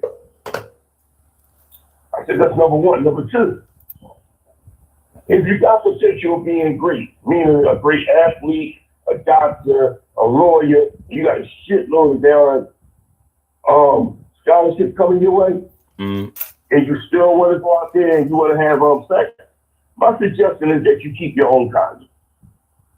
Okay. Be ready with your own, because some today's girls, they'll poke holes in them if they see that you got potential. And don't think mom ain't sitting home teaching these daughters about. Not to say, because that I thought that started in our generation. Yes, it's in every generation. I teach them all that. I try to tell them all that. And I say, always remember this part. If it's 10 of y'all, and something get ready to go down, and 3 of them say, yo, come on, let's go to 752. Come with me, man, we ain't going there. Them are your brothers. Them 3 are the ones you're going to grow up with that you're going to look at as your brothers. Because they're protecting you from whatever's getting ready to happen. Mm-hmm. Let me ask you this. Them the ones you want to be your brothers. You don't want to be the ones that get ready to go out there and do some stupid shit and somebody might wind up getting shot and killed. Somebody might wind up, getting locked up. But the one that shooting and killing, hold on. You don't want to be around. Hold on. Let me ask you. You want to make it to them friendships? Mm-hmm. If you really want to make it to them friendships already start in high school. So when you graduate, you keep that bond. Mm-hmm. You keep it. Okay. You know what I mean? So wait. Let me ask you this. Do you have anybody that you remember from high school that you know is still alive today, but you have not seen since high school? Shit. I have one of my best friends, and I haven't seen him. And the funny thing about it is that me and this guy, soon as we seen each other, we used to crack jokes on each other's mothers. Mm-hmm. We didn't even say good morning. We just went to cracking jokes, playing the dozens on each other. You can't even say butts on anybody, because as soon as you say butts, they're like, oh, balls. Man, I'm like 54. I don't know about that ball shit. I know, yeah, shit. But I'm sitting up there and I'm saying, let me see, my boy Lucian Young. I think he's a pastor or a deacon. I ain't seen him since we graduated. And that was my brother. That's my boy. I mean, I ain't seen him since we graduated. There's a lot of people I haven't seen since I graduated. Okay, now why? Why do you Because think? Either some of them might have moved out of state. Mm-hmm. Some of them you just haven't walked into, or you don't see them at the reunions. They don't come to the reunions. Yeah. So, but and sometimes I miss reunions. I mean, yeah, but do you? I mean, at the end of the day, Have you thought about why they may not show up to a reunion or anywhere else? Have you ever really thought about, even with all of this social media and all of these ways to be able to find people that you haven't seen in a long time? Have you ever thought about why you have not seen some of them since 1988 when you graduated high school? Have you ever thought about that? well, I haven't thought about it, but I know some of them. I know a couple of them was just overly frustrated with high school, because some of them was being picked on because they wasn't part of the in crowd and shit like that. So when you graduate from high school after that, you really just don't want to be around the people that you went through bullshit with. You know what I mean? Or people that bothered you or just picked on you or bullied you. You know what I mean? Uh-huh. So you just sit back and you get away from, because some of the people, when you graduate from high school, those insecurities that you had when you were in high school, they don't go away when you go back around the people that you graduated from high school with. The insecurities are still there when you get around them, because some of them people still act the same. You know what I mean? Yeah. Yeah. So if you felt insecure, you felt uncomfortable around people when you was and you felt uncomfortable around people when you were in high school, those same people, when you see them as they get older, some of them still act the same exact way. Or they matured up, but you, in your mind, you like, I remember them from high school, instead of thinking they didn't grew up. Yeah, well, my thing is, there's some people like after high school. What you'll notice that is a lot of people, they might move away. All right, for example, my cousin. I got a cousin that we the same age. Matter of fact, our birthdays are only a few days apart. And after high school, she got married, and she was already pregnant or just had a baby. Her boyfriend was in the Navy. They moved. She ain't never came back. She lived in Chester. She never came back. When I say never came back, you know how like with Run DMC and Sucker MCs, he said when the chauffeur drove off and we never came back, Dave cut the record down to the. I was like that. Oh, yeah. You know what I mean? In 2018 was her name was Andrea. That was the last time that was the first time I heard about whatever she was doing, because we knew that she was living out California. She ain't keep in touch with none of the family, whatever, and she was having some heart problems, and it was looking like she wasn't going to make it. And that's the only reason we had heard from her. We didn't even hear from her. We heard from like her husband or something like that, because he felt like we ought to know. She wasn't contacting us. So, evidently there was a lot of pain that she was running from when she left here. But she felt absolutely no reason to come back, even to see her people. And that's why, and that's exactly why some people don't go to reunions, or you don't know much about who's who and where's everybody at. Because even on Facebook, you would sit back and try to go on Facebook and try to reach out to people or try to see if you can find them.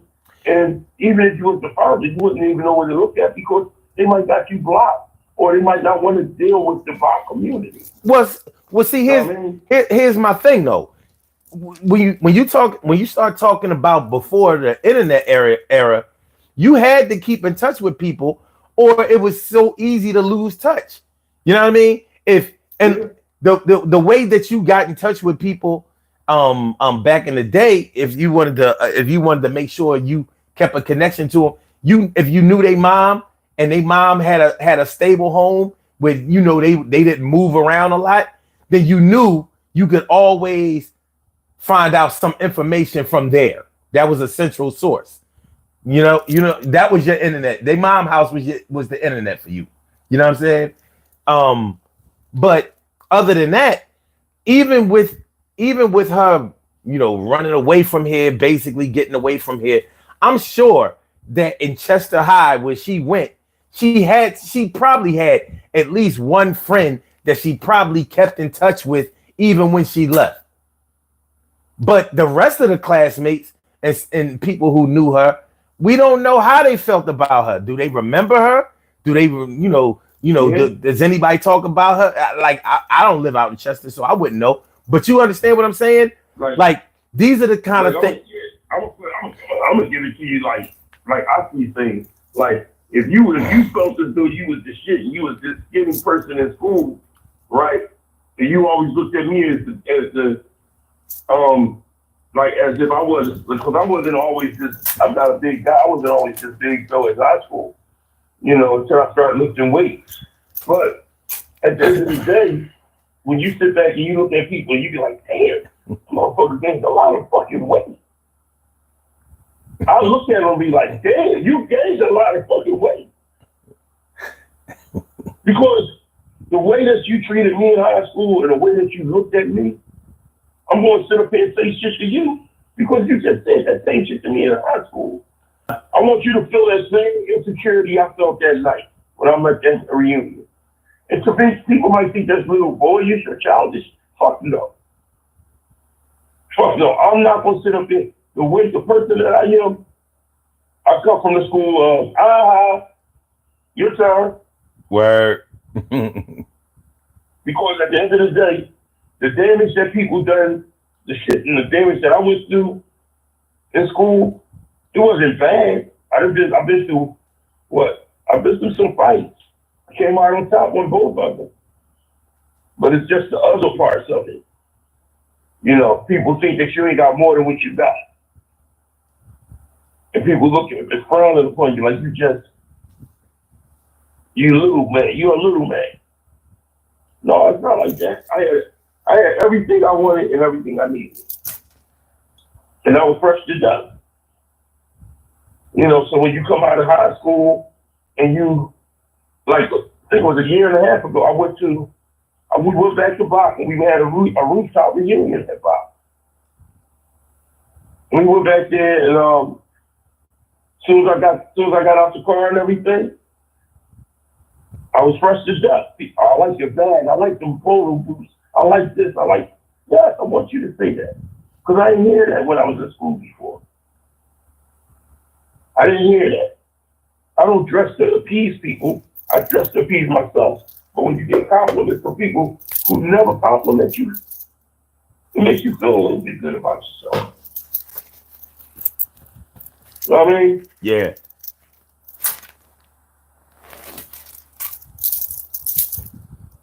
Yeah. I mean, that's just my opinion on things. Well, listen, I'm just talking about the things that happen to people after high school. That's all.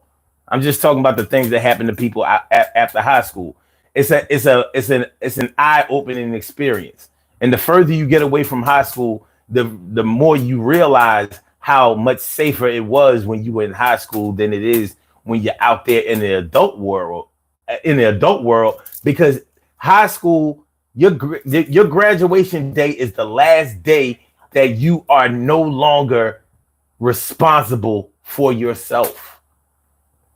Your parents are responsible for you up until you graduate high school, even when you're 18, unless you dropped out of high school. After that, you flying solo. You gotta find a way to get where you want to go, and you gotta find a way to make it home. Anybody else that helps you, assists you, or whatever, that is a blessing. Nobody's obligated to do that. And when you're in high school, you don't even really realize that. You think that there's something out there that you can control, that you can navigate, that you can make happen. And then you realize, okay, it's like a dog barking behind the gate. And then you open the gate and he like, oh shit. Listen, I'm used to just, scaring people walking by. I ain't trying to actually go out there and bite nobody. That's work. You know what I mean? So it's different. So just like I was talking about with my daughter having her name on that loan, her name on her school records, it's different. It wasn't like that. It wasn't like that just a couple of months ago. You know what I mean? If she got in any kind of trouble, we had to get her out of that trouble. We were responsible. If we decided not to get her out of trouble, we would be in trouble. After that high school thing, you 18 and you're out of school, you are on your own. I remember before we went to college, we had to register for selective service. Yeah, almost definitely. Yeah, you don't get no money from the government unless you not a dime. You know what I mean? We had to register for that draft, and you know what that draft is about. Even though we didn't get drafted, we had to make ourselves available just in case we were needed. We had to go. Forget about the school then. You know what I mean? We had to go and serve our country. So you gotta go. So I know you knew plenty of people who went into the military voluntarily. Some of them came back home. Plenty of them didn't. Some of them didn't come back home because they couldn't come back home no more. You know what I mean? They went to a different home. They had a home going. You know what I'm saying? So but like I said, mortality is something that's a real thing after high school. It's a real thing that you have to deal with. And it's not an easy thing to deal with. It's a tough situation. But just like my cousin, she moved away and she all the way over in the West Coast, started a family, whatever. She a new person. I mean, can you imagine when people ask her wherever she went, where she's from or whatever, can you imagine what she might say? Because she might make up some shit for all I know. Like, you know what I mean? Like, one thing is for sure, they don't have no way of verifying it. She done left this thing behind. She's been gone almost 40 years. So, I mean, what we doing? So, then you start questioning, you wonder what happened to make her leave and not want to come back. You know what I mean? Yeah. You wonder about that. Yeah. And you also wonder, just like you said, what about the ones that you graduated from high school? You ain't seen none of them since you graduated from high school. Like, what happened to them? I mean, why is it they keeping themselves secluded from everybody? And you know what I mean? You have some great questions with that. Yeah. And there's so many answers. Either they moved away, either they just don't want to be bothered, either they don't want to be around the people that they went to school with that put them through their own hell. I mean, there's so many things that you go through that you make decisions based on what's more important. You know what I mean? Yeah. Because I haven't seen our solitary or our valedictorian. I haven't seen David and Noel since I graduated high school. Okay. And these are brainiacs. I'm talking about number 1 and number 2 in graduating. I mean, they was battling for it too. They wanted that position. They were loaded lunch and murder mook. Yeah. Yeah, they wanted that. They wanted to be. Some people just like, you know. I'm gonna be perfectly honest with you. I missed high school. Well, You see, you attained so much in your student years of being out of high school that if you were to go back, you would think you would say to yourself, I'm at a different. I will be different now. You got a different work ethic. You have a different knowledge of what do you want to be. You have a different thought process of what do you want to follow.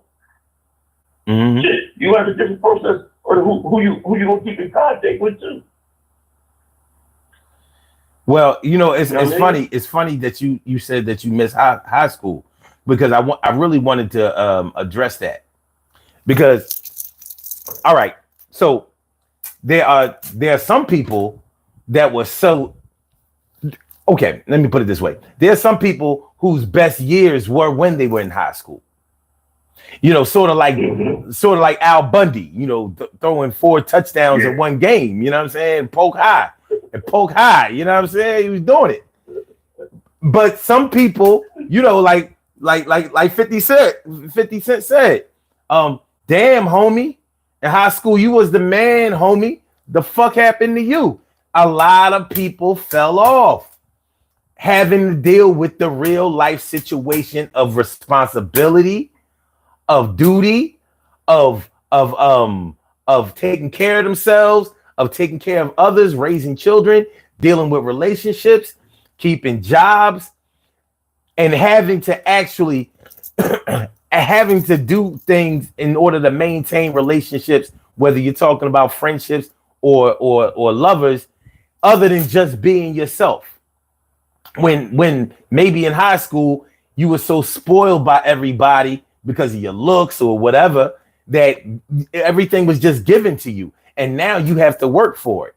You understand what I mean? So for some people, after high school was nothing but chores. It was nothing but work. It was nothing but anguish. It was nothing but stress. It was nothing but depression. It was nothing but hard work. Like nobody fawns over me like they used to. Nobody gives me my way all the time.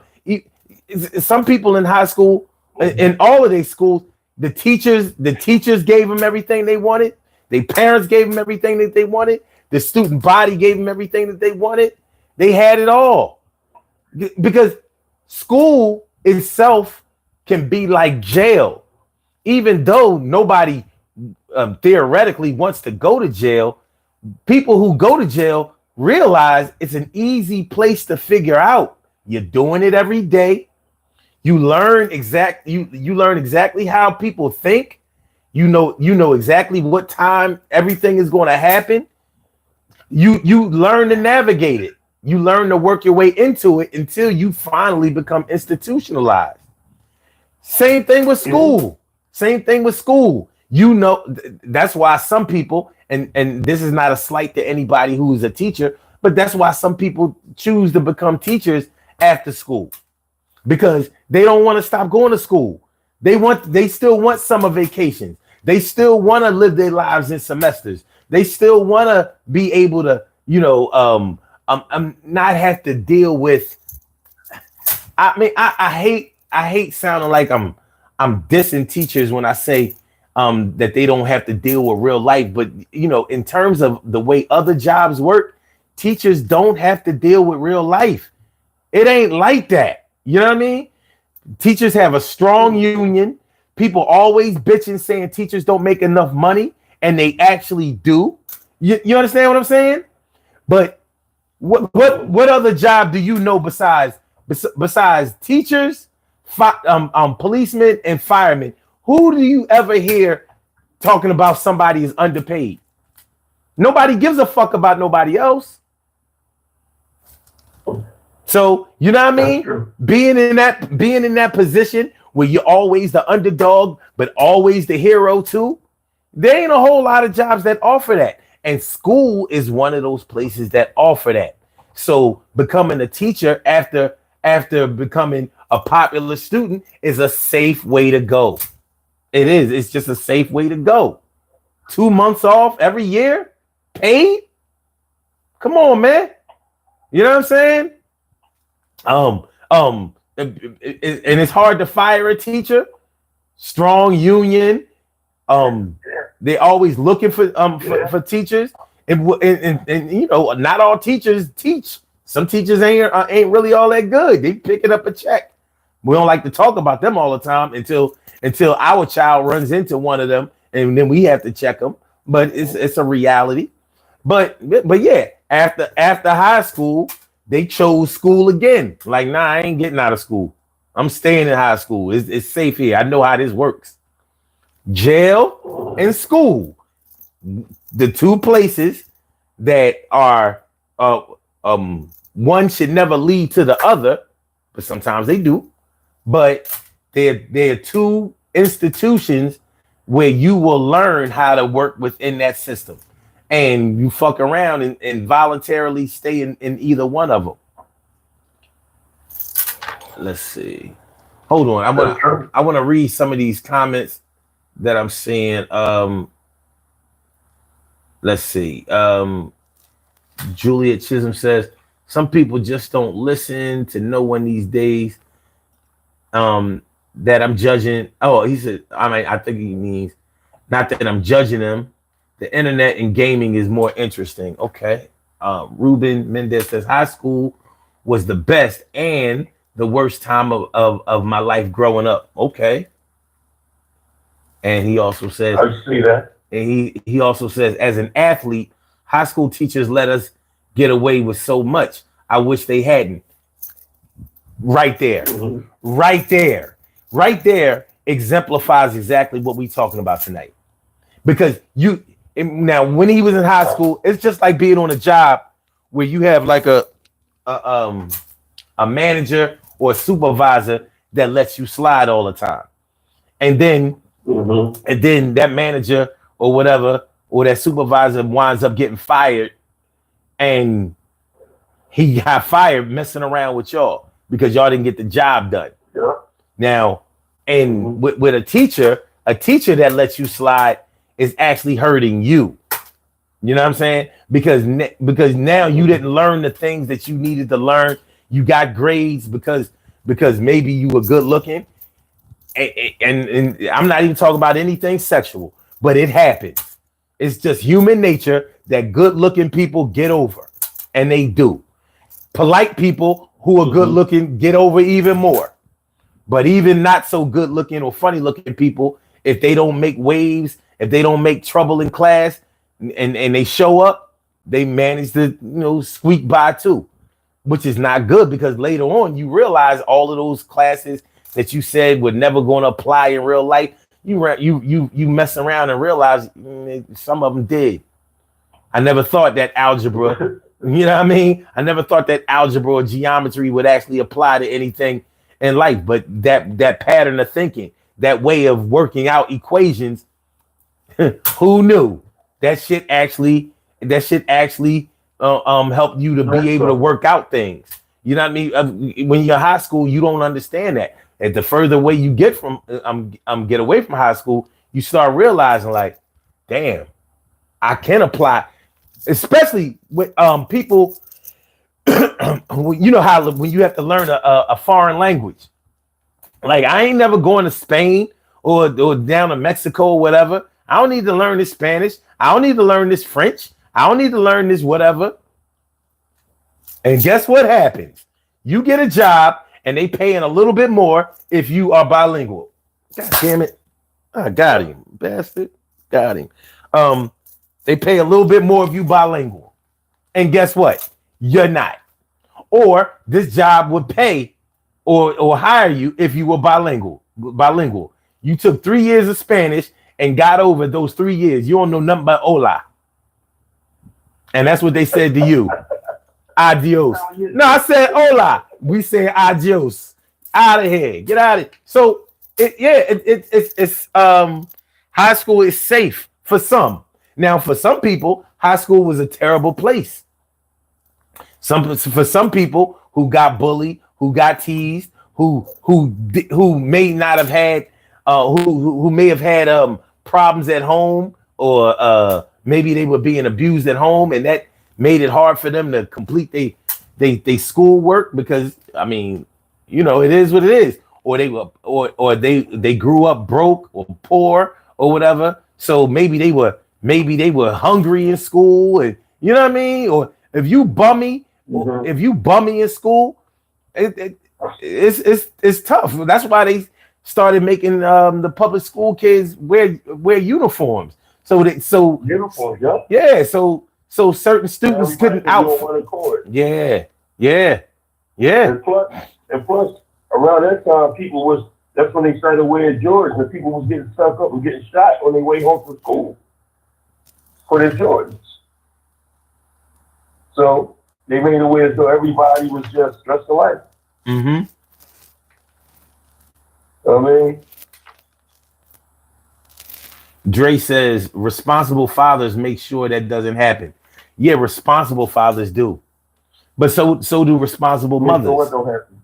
Responsible mothers do the same thing. I knew mothers and fathers that was in school all the damn time. I was like, do they work?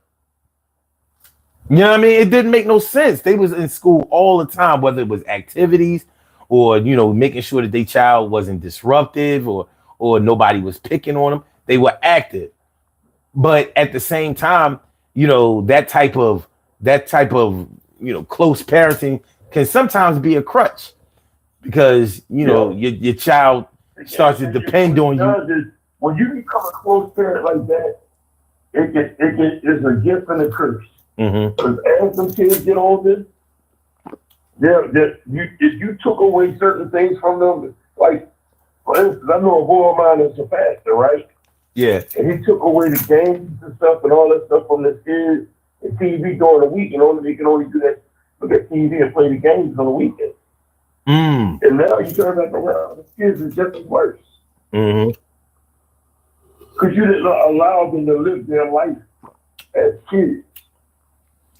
I mean, no matter how much you think you was doing them justice, it's like you hurt them. They feel like you hurt them. Mm-hmm. Like my son told me before, my oldest son, right? He came home because he came home from prison. You know, he lost his mom. I lost my mom. He wasn't able to go to either funeral. Mm. So he comes home, right? And he was like, "Well, Dad, you know, you sold the house. You and Grandma sold the house. Why you didn't give me a couple $1,000?" I said, "What?" I said, "Hold up, bro. You didn't graduate from Penn State. You came home from the state pen. Entitlement, baby. Give me nothing. Entitlement. Entitlement. Yeah. Entitlement 101. When you came home, if you was going to have you're not a rapper. I'm not a rapper. You don't come home and I'm your bro and I'm like, while you was in there, you 3 hot. You had 3 hot to the car. You was getting a meal every day. I was out there busting my ass because I had to take care of younger brothers and sisters. Yeah. Mom was out here busting her ass so we could take care of other kids. Facts. Yes, we send you some money, but when you come home, we're not throwing no party from you coming home. I hate that. Like, that's that gangster shit. That's that gangster shit. You know, like thinking that you know, you get minks and cash and ass when you come home from jail and shit. Like, it ain't. We don't celebrate the reason why society is, and the reason why our shit is, and our culture is fucked up is that we celebrate the wrong shit. Oh no, that's fact. Yeah. We want to celebrate people coming home from prison. Yeah, that was locked up for murder. Yeah, I ain't feeling. We want to celebrate people coming. Huh? I said, yeah, I ain't feeling all that. But hold on. We got a real good question in the chat from Lily Cooper. I want to take her. I want to address her question then, but we got to do these birthday shout outs. Then we got to get on up out of here. But she says, she says, can you address your view on why some never elevate the mindset beyond adolescent thinking, which causes them to be adult bullies. Well, well, well. Well, it's funny because my view on this, and then you can say what you think about it. When we are talking about this topic tonight, a lot of people were really, really the shit in high school. For example, that's when they were popular. That's when they knew all of their friends. All of their friends catered to them. That's when they could never do any wrong. And when you are at your most comfortable, most successful place in life, that's normally where you want to get back to. So maybe when you were a bully in school, maybe you didn't push people around or fight, but maybe you teased people because they didn't have things, or because they couldn't do things, or because they didn't know things, or because they had struggles that you didn't struggle with, or should I say struggles that you didn't have. And because you were able to do those things and people, and you teased people and people co-signed that bullshit with you, then you thought that it was okay. And I've seen this, like when Facebook came out, when social media came out, particularly Facebook, because Facebook had groups in it and stuff like that. And I saw people who knew each other from high school, and they forming that same old high school mentality. They adults, 15 years, 20 years, 30 years removed from high school, but they back to the bullying and shit. They back to peer pressure and all that old crazy stuff. And here they are in their 40s, 50s, and sometimes 60s. And here they are still doing that shit. Why? Because that was the time in their lives when it was okay, when it was acceptable. When not only was it acceptable, but it was actually promoted. Seconds. That's when they were in the driver's seat, and they want to get back to the point, or back to the time in their lives when they were actually running shit. And until somebody checks them hard, to whereas they can't defend themselves and nobody can defend them against anyone else, they will. Let me put it this way: people do what works. If you think seconds. If you think that a liar is going to have an epiphany, or have like a moral, all of a sudden have this moral compass, like, yo, it's wrong for me to lie, it's wrong for me to steal, it's wrong for me to do wrong. If you think that they're going to do that shit on their own, they're not. You're just fooling yourself. If lying works for a person, they will keep lying. If stealing works for a person, they will keep stealing. Same way as if studying works for a person, they'll keep studying. If being kind and nice and friendly to people works for them, then they'll keep doing it. People keep doing what works until it stops working. And it can't just stop working for a day, because all things take a day off. But once they keep going back to it and back to it and back to it, and it keeps not working, then they are forced to change the way they do things. But they will still return to that old way to see if maybe it's back to where it's back to a place that they can return again.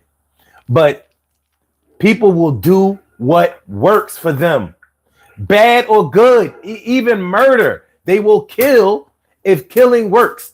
Like, the only way to keep people from telling on me that I killed is to keep killing. So anybody who witnessed it, anybody who knows about it, I got to get rid of them. So, you got to realize something too.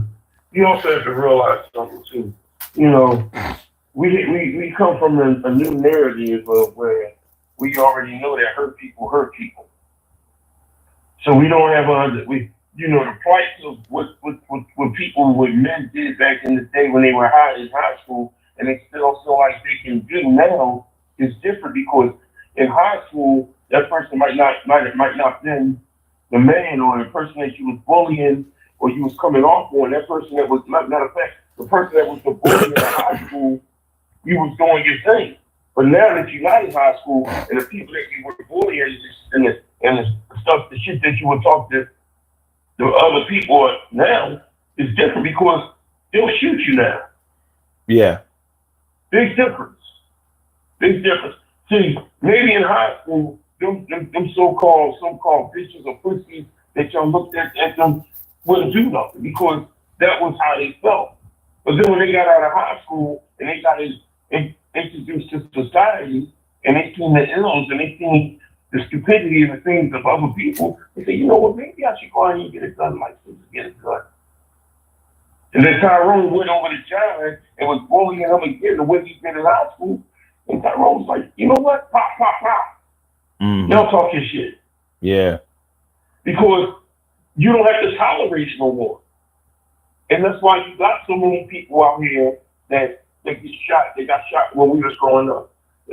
Sometimes it might not have nothing to do with drugs or women. It might just have something to do with that lady just asked us about. People who are adolescent bullies become young men bullies, and then become grown men bullies because they don't know how to let that shit go. Mm-hmm. And then you bully the wrong person, and that boy is more of a bully because the only thing he got to do is go to his car and get his gun.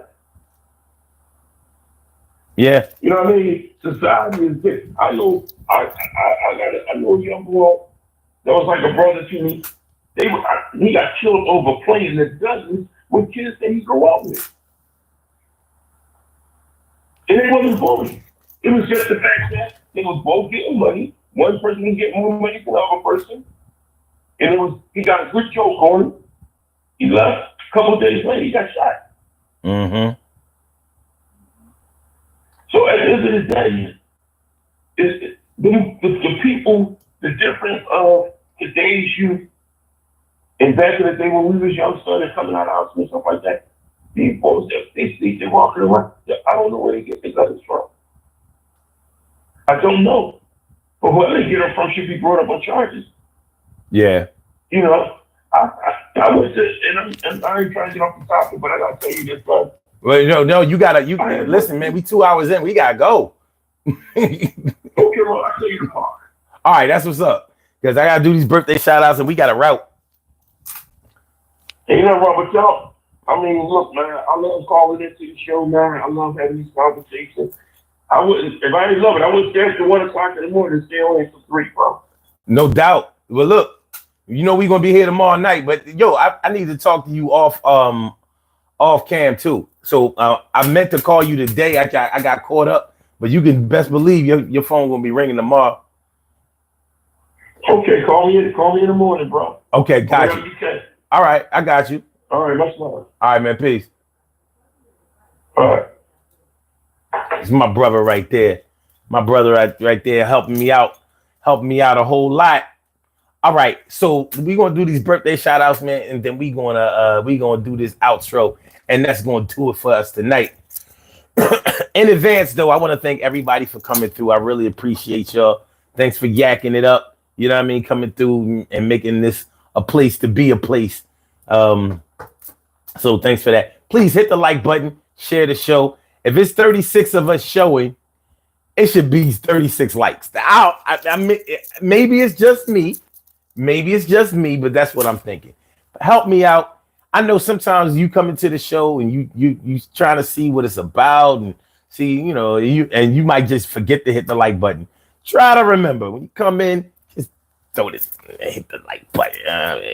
Don't be stingy with the likes. Yeah, just hit that like button. Hit the like button. All right, let's go. All right, we have some birthday shout outs to do. Some people were born on this glorious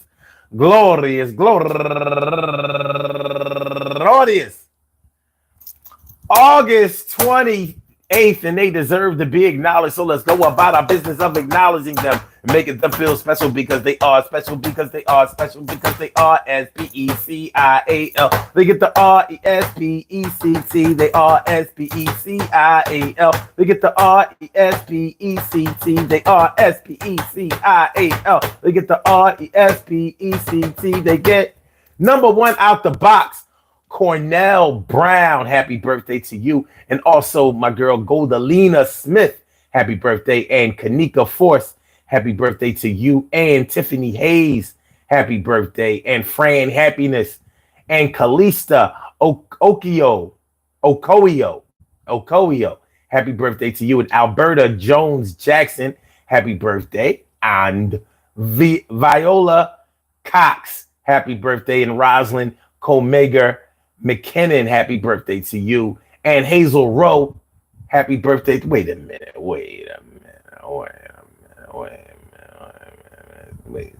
Something just done. Something just ain't right. I'm just trying to make sure that okay, we good. All right. Okay. And I said Hazel Rowe. And my girl Sean Ayers.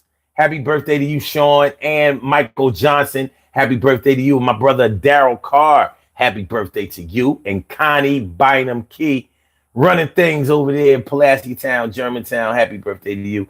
And my cousin Warnell Wright, happy birthday. And Jonathan Richardson, last but not least, I want to say happy birthday to you. I want to say happy birthday to all of y'all and each and every person out there born on this glorious August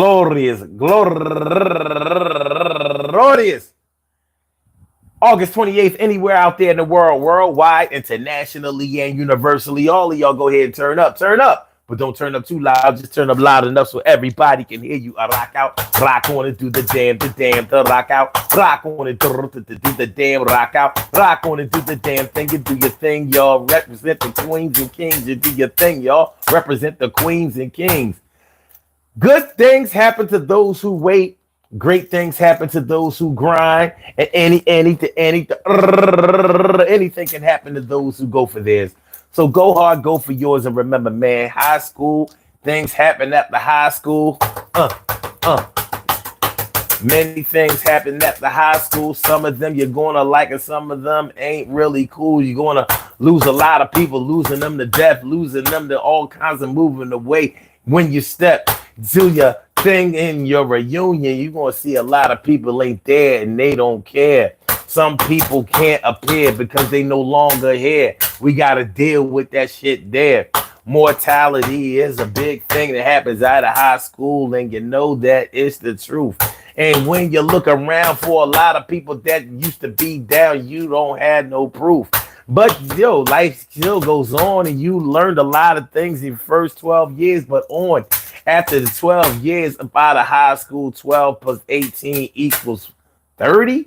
So by the time you're 30, 12 years later, 12 years you spend in high school, you get greater, and you start looking at life in a different light. And you be thinking, like, did I really know people that really right? Like, when you really think about it, did people really know you during the 12 years you were in school? Was that your real foundation, or did your foundation really start being laid after high school? And on the flip side, did you really know people in their 12 years of school? If you known them the full 12, was that their foundation? Or did they do something really, really different after high school that you never would have thought? There's so many things that we didn't even address as far as the things that change after high school. Some people who were men aren't men anymore. They women. And some women who were women, they're men now. This whole transgender, transsexual, all that stuff didn't just happen. It's been going on for decades, but now it's at a point where people are actually co-signing it or whatever. Not me, but these are some of the things that some people in my generation who graduated in 1988 with me and around that time, these are some of the things that people have to deal with. For some people, it's a real turnoff. For other people, maybe they are an advocate. But these are some of the things that you have to take into consideration that happened after high school. Because things like this weren't going to happen while you were in high school. So we got mortality, we got sexual orientation, we have people who have moved away, people who have gone to jail. They can't come to any class reunions because maybe not until 2054. You just never know. You just never, ever know. But things really, really change for people after high school. And for those of us who have high school age children, we have a responsibility to put them on to that. You know, when the old heads used to say, yo, hold on to your youth, because trust me, this shit ain't coming back. These times that you're spending, you know, trying to act older, trying to be older, once you get to that older place, you're going to wish you had slowed down and smelled the flowers right where you were. But hey, it goes how it goes. All right. Let me see.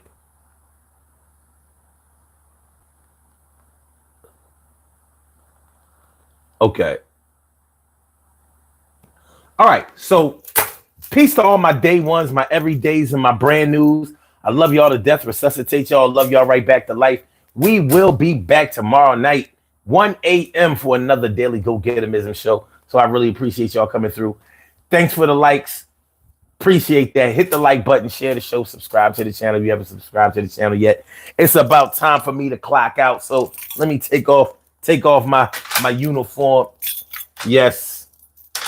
And I can take your uniform off for you if you please. Thank you. Thank you. I will return this to you tomorrow night. All right. Blog Talk, we gonna get you out of here. Yeah. And for my YouTubers, you know just how we do, but thanks for coming on through. See you on the other side, my boobers. 1, 2, 3, 4. I see y'all next day, not next door. Appreciate y'all though. Peace.